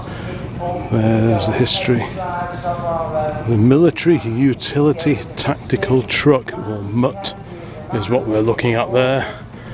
And we carry on along here, and this, well, the cab is based on that of the Austin Lodestar, civilian truck, but this is the Austin K9, beefed up a little bit for military application, 4-wheel drive chassis, these wheel arch extensions to cover the much bigger wheels and tyres that were standard fit on these, much bigger than were fitted to the Austin Lodestar trucks, extra grills and things in the front as well. But that is where the cab originated with the Lodestar. This one's got a radio body on the back, so communications body on the back of that. Quite a few of these have been converted into living accommodation as well. Very, very characterful things, really chunky, stylish and good looking trucks, I think. I really do like those a lot. Not crazy money either. What's this on the end here? Well, I'm not entirely sure. It's much, much newer. This one from the 1980s, so let's cheat. This is an AM General, apparently, from 1986. General cargo duties with the US Air Force based in Germany. So yeah, quite a hefty thing that is. You don't want to get knocked over by that.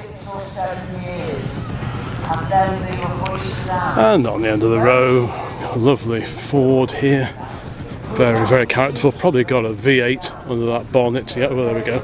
There is the V8 badge, famous Ford V8 badge. So yeah, again, very, very characterful. Bonneted truck, the cab and front end based on that of the civilian trucks, but on much heavier 4-wheel drive, I imagine, running gear. And another Series 1 just on the end. In this enclosure over here, we've got quite a few examples of early bicycles. Yes, pedal power. Can't get too close, but we can have a bit of a look just to see what we recognise. We've got a Phillips Popular just over here. And what is that one? From the 1925, a Warewell 1925, built in Birmingham, believed to be an ex-police bike, reconditioned in Bristol in the 1940s.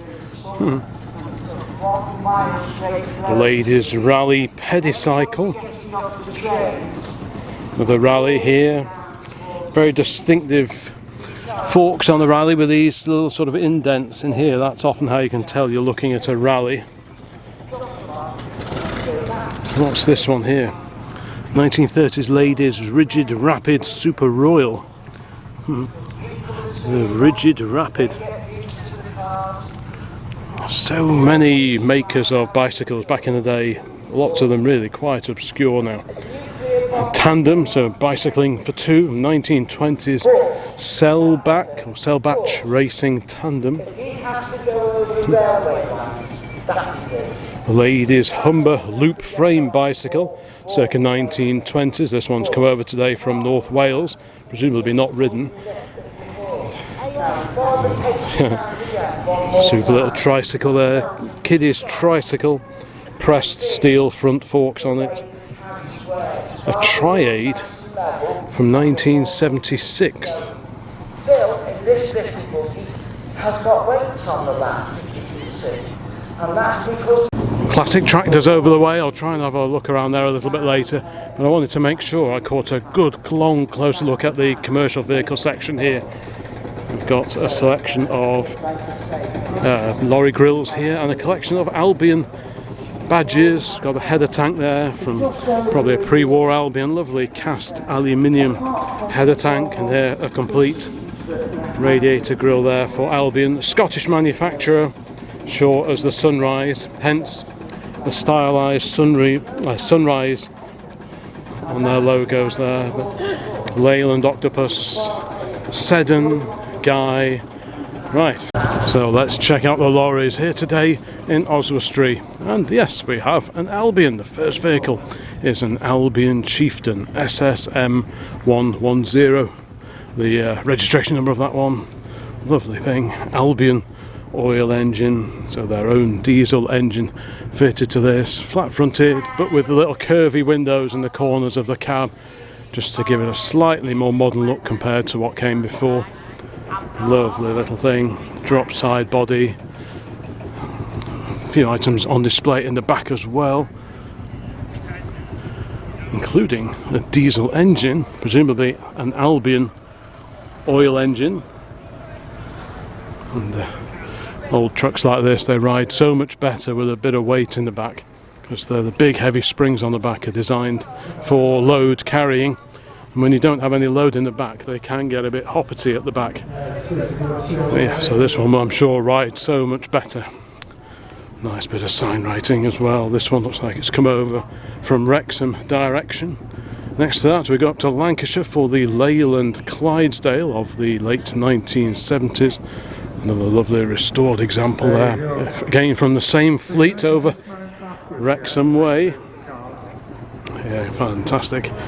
I was hoping to get down to Gaydon, which is the big commercial vehicle show on this weekend, but sadly I wasn't able to get down to that. But look at this, a beautiful Bedford OB, a duple bodied Bedford OB. That is one of my favourite of all motor coaches. I just think they are beautiful, beautiful looking things. Very distinctive engine note and gear whine as they grind their way along. Just beautiful, beautiful things. And from the same fleet, from the same collection, an immaculate Morris J-Type, or possibly the JB. The J-Type had the side valve engine shared with the Morris Oxford MO. And then they were revised slightly. They looked pretty much identical, but the later van was the JB, and that had the B series engine in it, but to all intents and purposes it was otherwise identical. And next to that we've got another one, slightly earlier badge, this one badged up as Morris Commercial. This is a JB, right, there we go, JB from 1960, so this has got the 1489cc engine in the bonnet. What a cracking pair of little Morris J-type vans there. We carry on along the road past a couple of former Morrisons, Foden and ERF there, and look at this incredible Chevrolet. This came from a little old garage that friends of mine used to run just outside of Whitchurch some years ago, and I did do a video about this one just a few months ago at Slape for the machine meet, and I had a very good look, reacquainted myself with this glorious old Chevy, because the thing that really caught my eye was this Rolls-Royce Merlin on the back, and I remember being taken in by it briefly, and then it was explained to me that this is a 3D printed Rolls-Royce Merlin, and what an incredible display item that is on the back of this 1940s Chevy truck. This era of Chevy truck was built from 41 to 1946, and it's great to see this real oily ragger here today at Oswestry. Alongside it we go to a product of Sandbach in Cheshire and ERF. This Gardner diesel powered ERF in the livery of P&J Cotton Vintage Machinery.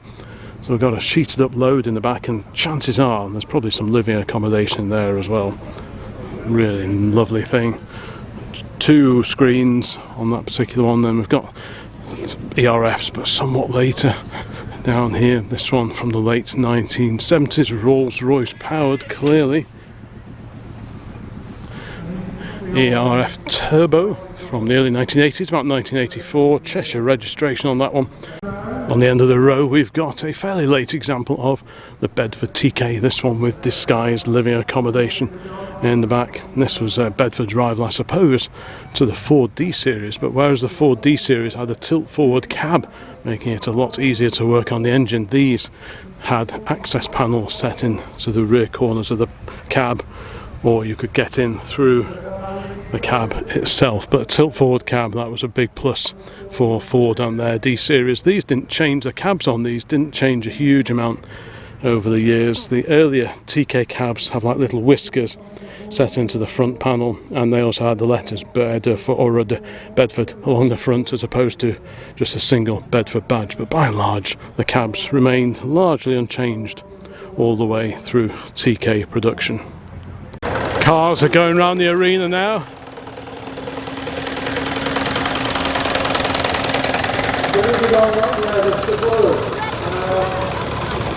Becoming more and more collectible, there's less and less Subarus around. So Missy Gordis was the designer of the Mini, and he was also the designer of the Morris Austin, or the Woody. That's it. Volvo P1800. Seems to be more of those coming into the vintage sections these days. Of course, we've always been familiar with seeing the MG. Opel Cadet, Vauxhall Cresta, and of course then they've done, as we know, the Italian job, and him. Of course the M&M was made famous by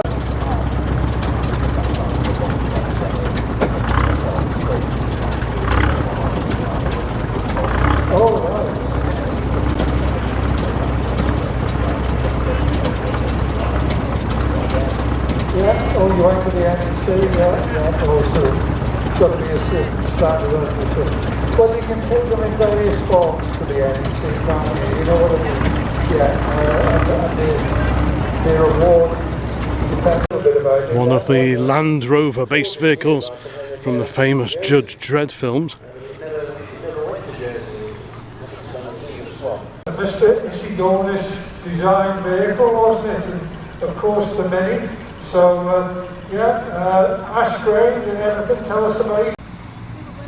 Taxi and Judge Dredd.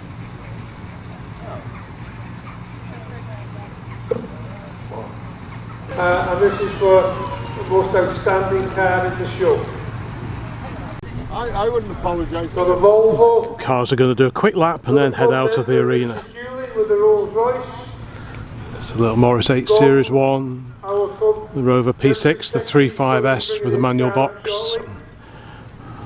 Got the Morris 1000 Traveller, popularly known as the Woody. Triumph Star, the original engine. Yeah. He didn't know. What is it? Because Triumph 3 now, I wasn't sure. some you'll use the same base, but Sister to the Mayflower. Little Morris. Rolls-Royce, similar to the one I've seen on Heartbeat. The Escort 1300 XL in original condition on the Ross style wheels. Another Morris 1000 Traveller, Subaru Justy, one of only 2 left on the road. Triumph Herald. There we got the Wolseley Hornet. Then the Mini.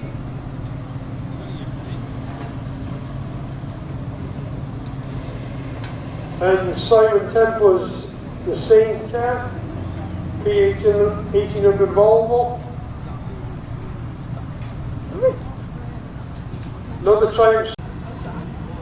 You got the Escort, that'll be driven by my granddaughter, 1600 crossbow engine. Then we've got Martin Tegler, another MG.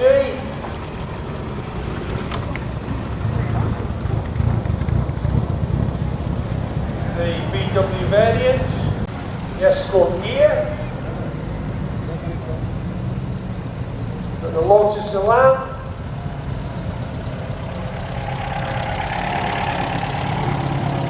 Fine Crusader, Cornwall, rare thing, and a 2000, and a Volvo 360 GLA. Put your hands together for the cars. Watch your back. Round of applause.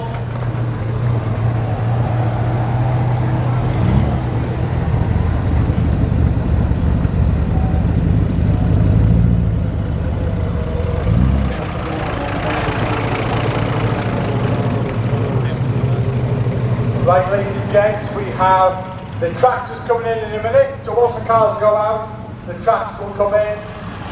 For you who've got the dogs, we have a dog show on at 1:30 behind the section, behind the steward office. 1:50, isn't it? 1 o'clock, oh, it's already started. So for those who haven't entered your dog in the dog show, it's already started. Behind the back of the show office.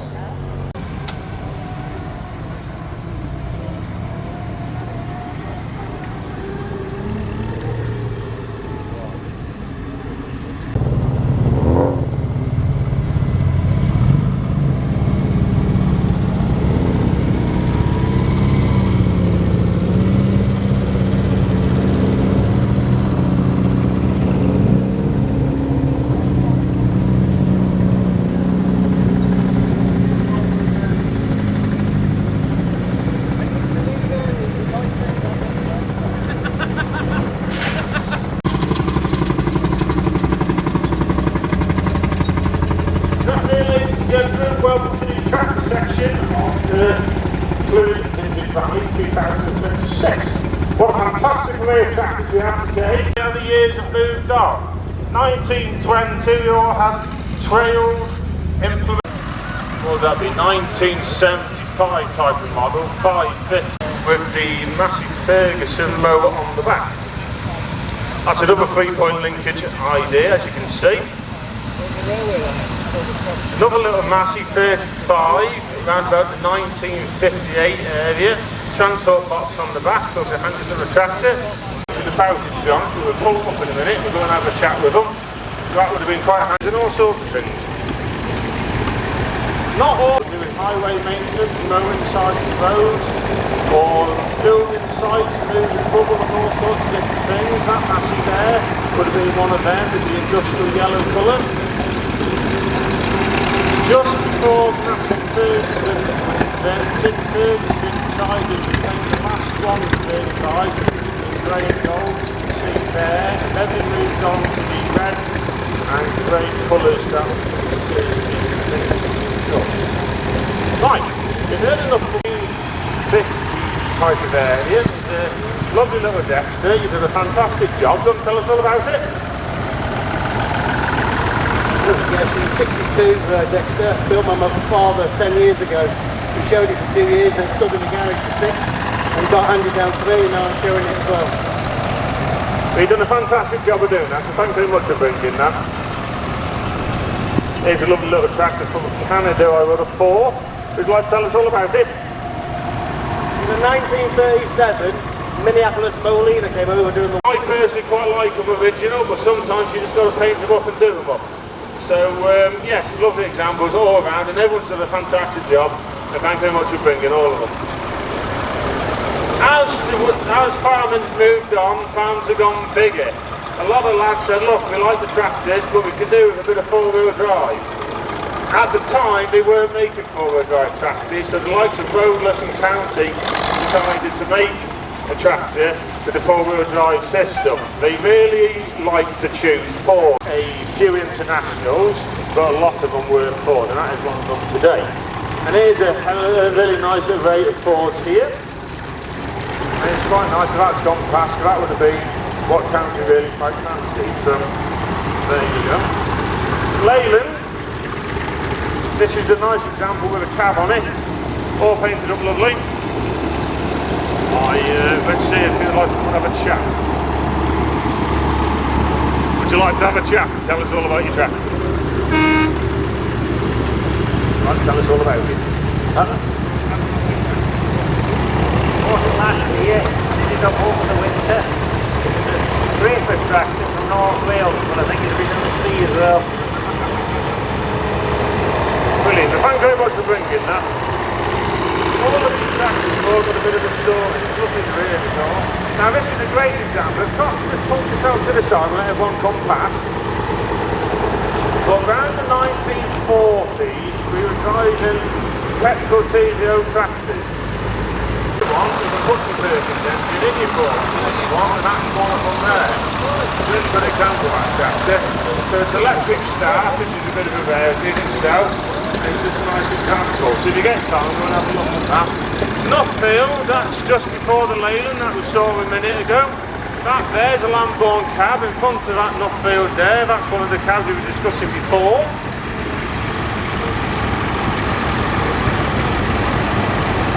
Right, we've got some tractors. Alice Chalmers.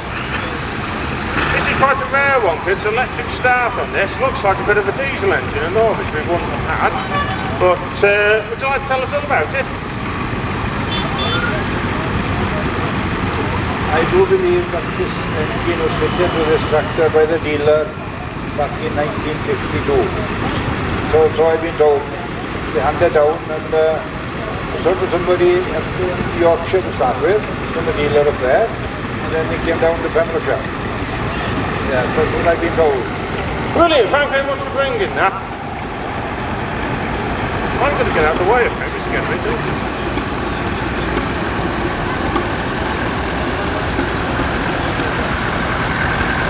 Right, you've seen the tractors go round and round. I think we're going to line them up now. The old master over there, we'll have a good chat with him, because that is a side valve single cylinder engine over there. If I can just not get one over, we'll go and have a chat. Brilliant, thank you very much, Colin, for bringing that. Right here, back to the classic lorries. I was momentarily distracted by goings on in the arena, but yes, back to the trucks. Here's that TK. Got a trio of fantastic little vehicles here built around what do you call them, mobility scooters. So you've got a little half-ton Austin van, the Austin-based taxi, or in this case a hearse, and another little miniature TK just over the way. And talking of TKs, here we have a slightly earlier TK, not the very earliest, but it has got the separate letters across the front, but not the little moustache, which the very first examples had.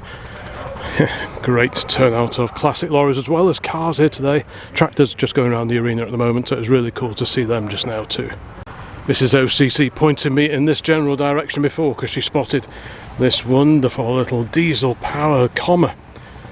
Root diesel badge on the door. So I think this has got the TS3, which was a diesel two-stroke engine. Amazing sounding engines. If you ever get a chance to have a quick look around on YouTube and check out a video of a TS3 Commer, preferably going up a hill, they do sound fantastic. And that's a lovely little flat-fronted Commer there from the 1950s. What a beauty that is. Alongside that, Volvo, turbocharged Volvo no less, and a Leyland Boxer.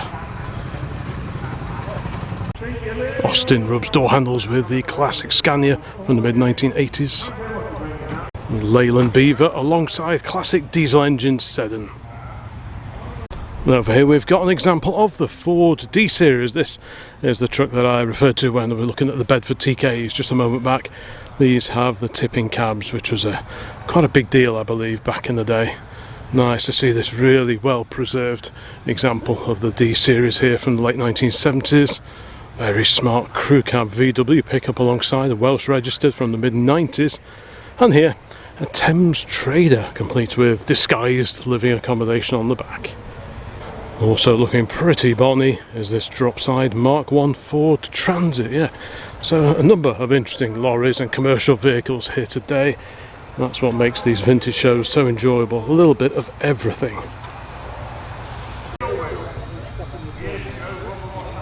Cummins powered Atkinson just over the way here. A Morris commercial, one of the LC series Morrises from either the very late 40s or more likely the 1950s. Bit of info in the window. It's a 1959 LC5. There you go, 2.2 litre overhead valve engine, 4-speed box. And a miniature Austin 7 in the back. How neat is that? Is it pedal powered?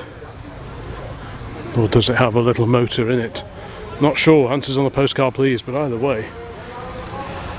What a cracking looking little machine that is. Talking of cracking looking machines, how about this American fire truck from New Jersey?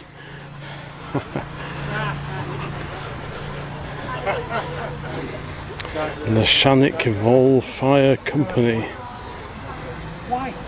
A Studebaker no less, 1950s, possibly late 40s Studebaker in absolutely immaculate condition, complete with all the original pumping gear on the front. August the 16th, 1950, the build date of this beauty. What an incredible, incredible truck. As I continue the trawl around the commercial vehicle section, we've got an Austin LD van.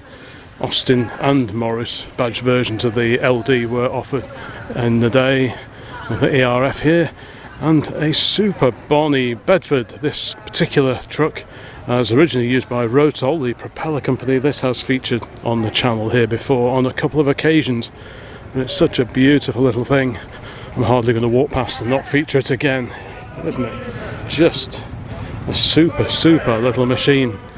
Sort of like a slightly scaled down version of Big Dodge. Wonderful, wonderful thing.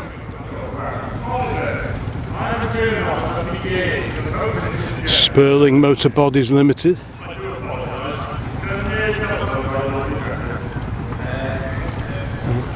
Beauty this is, it really is. There you go.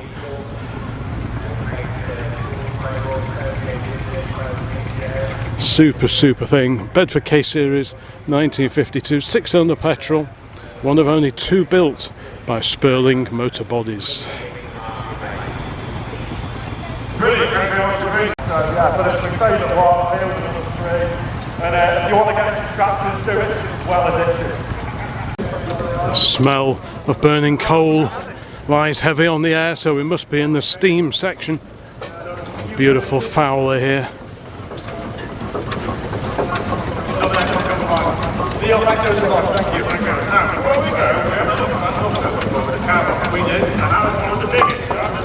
Just amazing, so impressive, these old beasts.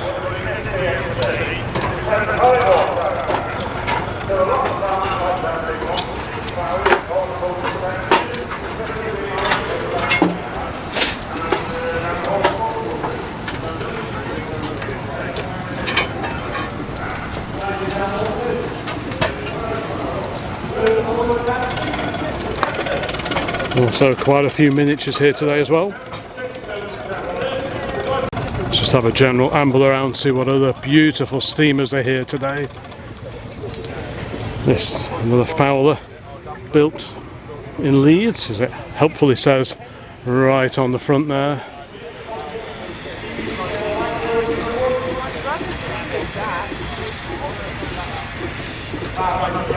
Matching living van here.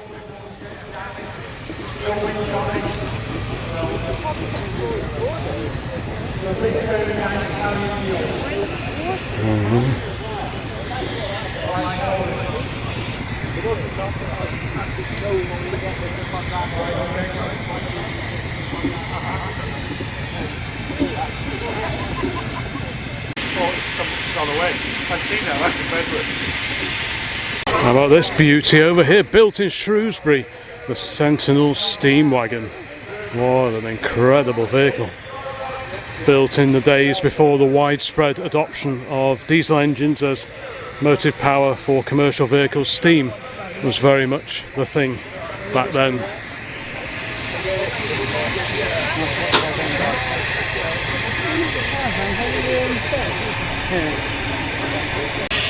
Another Invicta over here. And an Advance.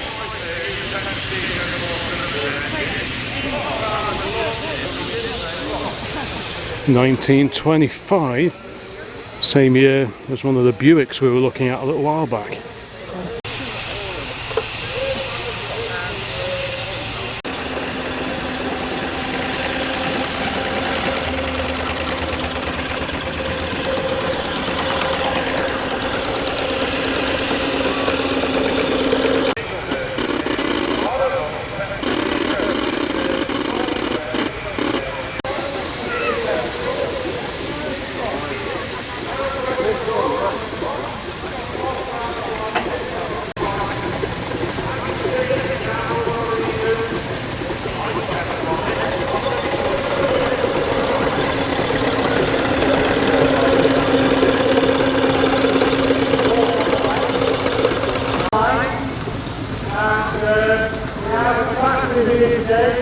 There wouldn't be much of a vintage show without a few stationary engines on display, puttering away to themselves here in the corner of the field.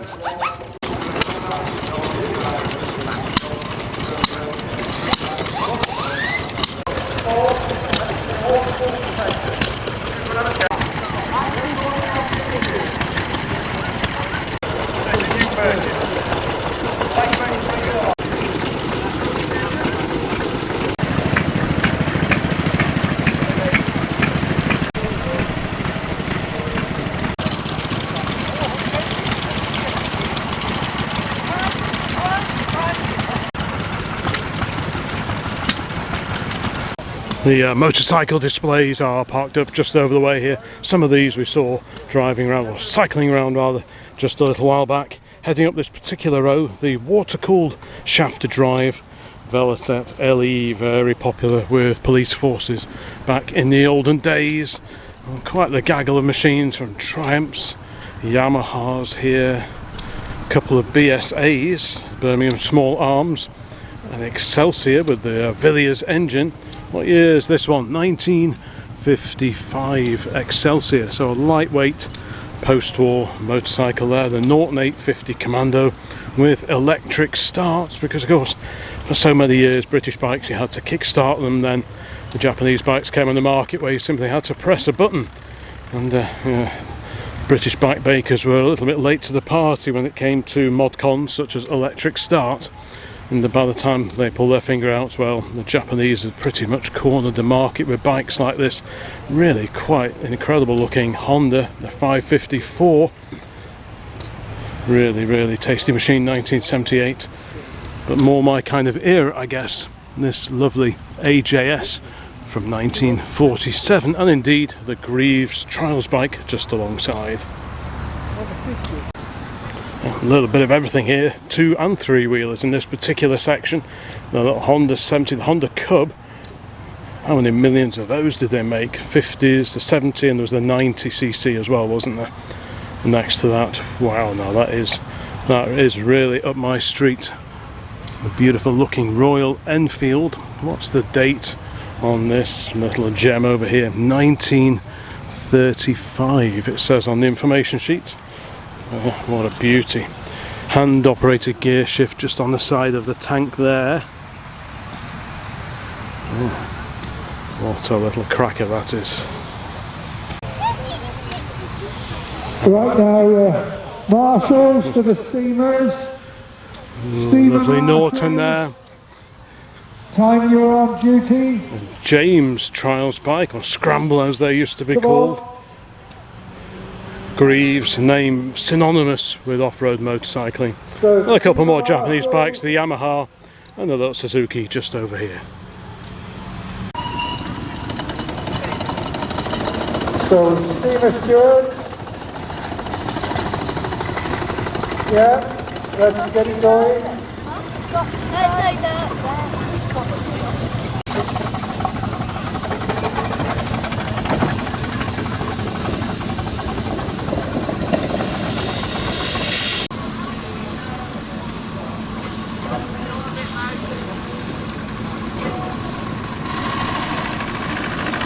Under the gas stand, and we'll get the big one in the back.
Right, so don't forget, ladies and gents, in about sort of 20 minutes.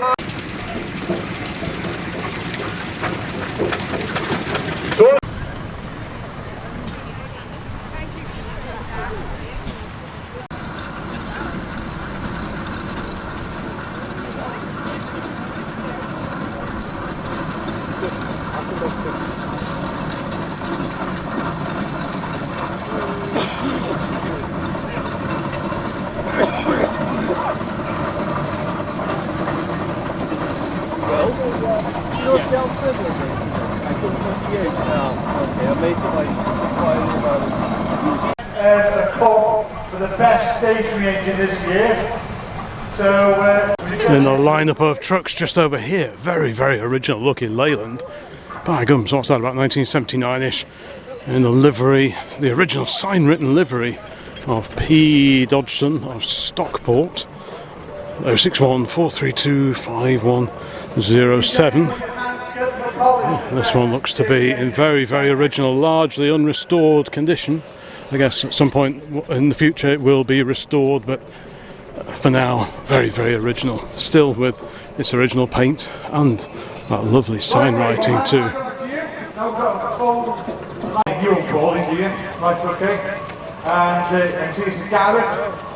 Look at this beautiful oily ragger on the trail here. Wow, what is that?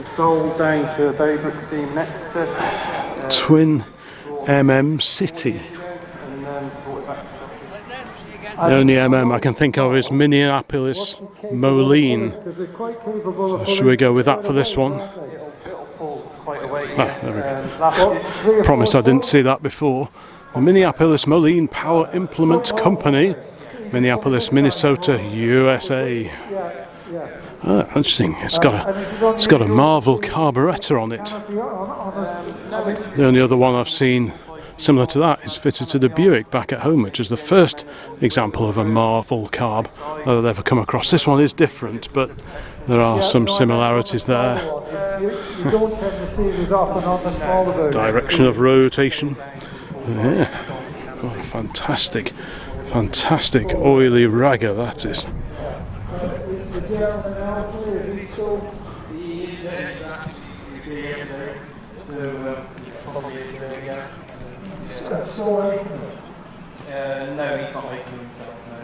Many of these we saw going around the arena just a little while ago. Quite a few examples of the famous grey Fergie here, the post-war grey Ferguson tractor there. But look at this interesting little tug over here, the Planet.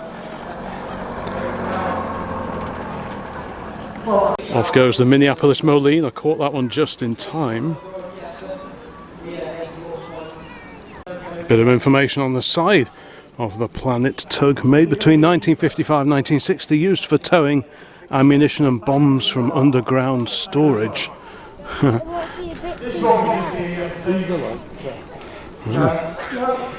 these David Browns, such lovely looking little tractors, I think those are.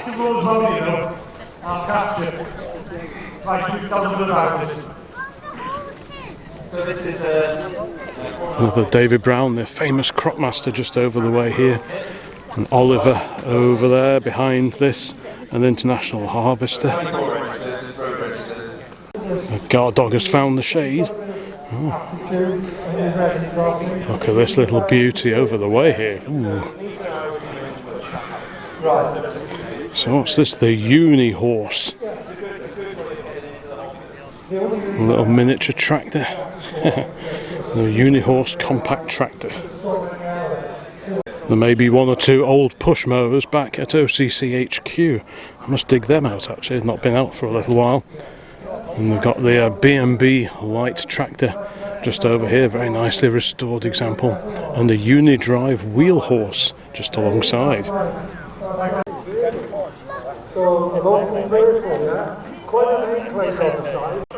What is this over here? Presumably the oldest thing. The John Deere. The Waterloo boy. Waterloo, Iowa is where John Deere were made. Maybe they still are. They probably still are, to be honest. But this is possibly one of the earliest tractors here today in Oswestry. What an incredible bit of kit that is. Wow. The gasoline engine company of Waterloo, Iowa. The kerosene tractors. All the way from the US of A. Blimey, I bet if this could talk, it would have a few stories to tell, wouldn't it? The Model N tractor. Look at that, USA. Wow. Solid wheels, no pneumatic tyres at this point in time. So that'll rattle your teeth out if you had to take that down the unmade roads that were typical in the early 20th century. Wow. It'd be fun to have a ride on that one.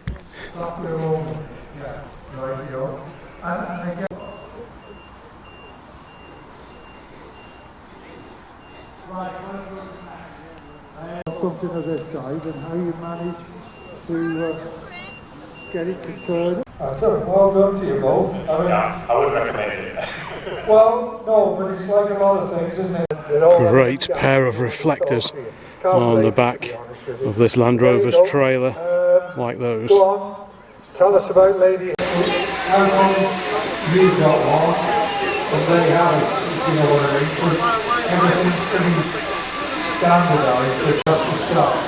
And of course the licensing law is still the same as an agricultural tractor.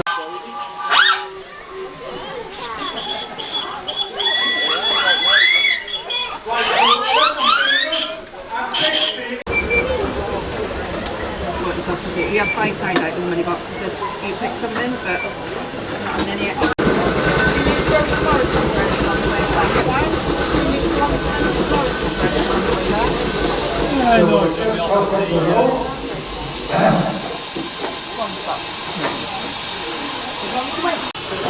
Tug of war, children versus roller.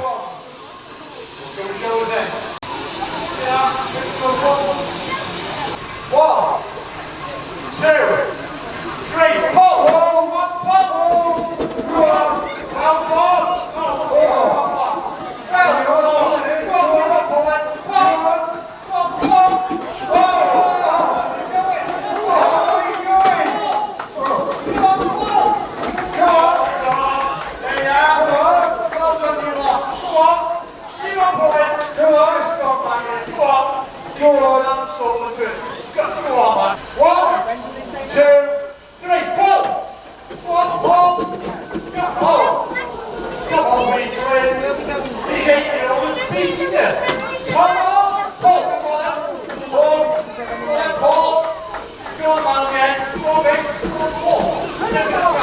That's it. There we are. Go on. Go on. I think Andy's a bit weak. Go on. I think you've got Andy going. Go on. Go on. Andy's going. Do you think anyone will stick this dirty? Right?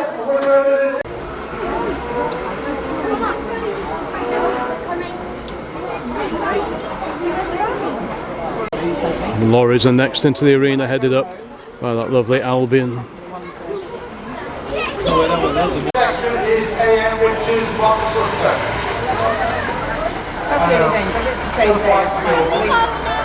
Might have to leave a little bit in. So, this is before, and the next one is after. These two neighbours, if you like, before and after.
Land Rover military drivers, are we ready?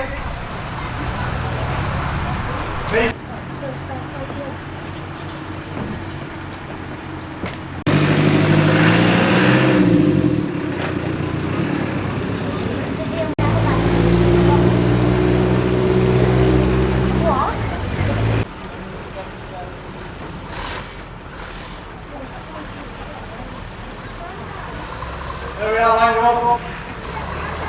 the builders coming in now as well.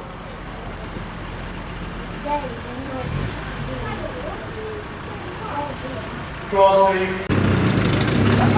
That's half there, bring it down, line up. Oh yeah!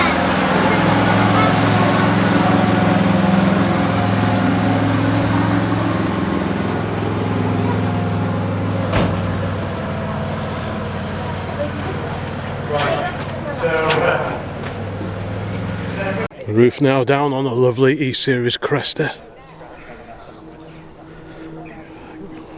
Gives us a chance to have a proper look inside.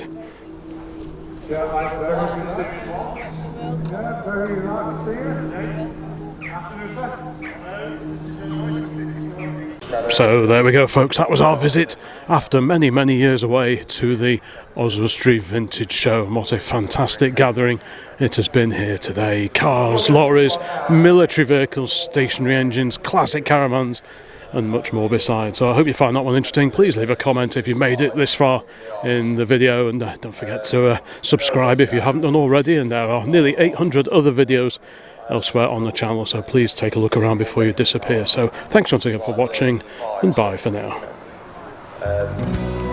With one owner who it's been off the road for 20 odd years when I got it.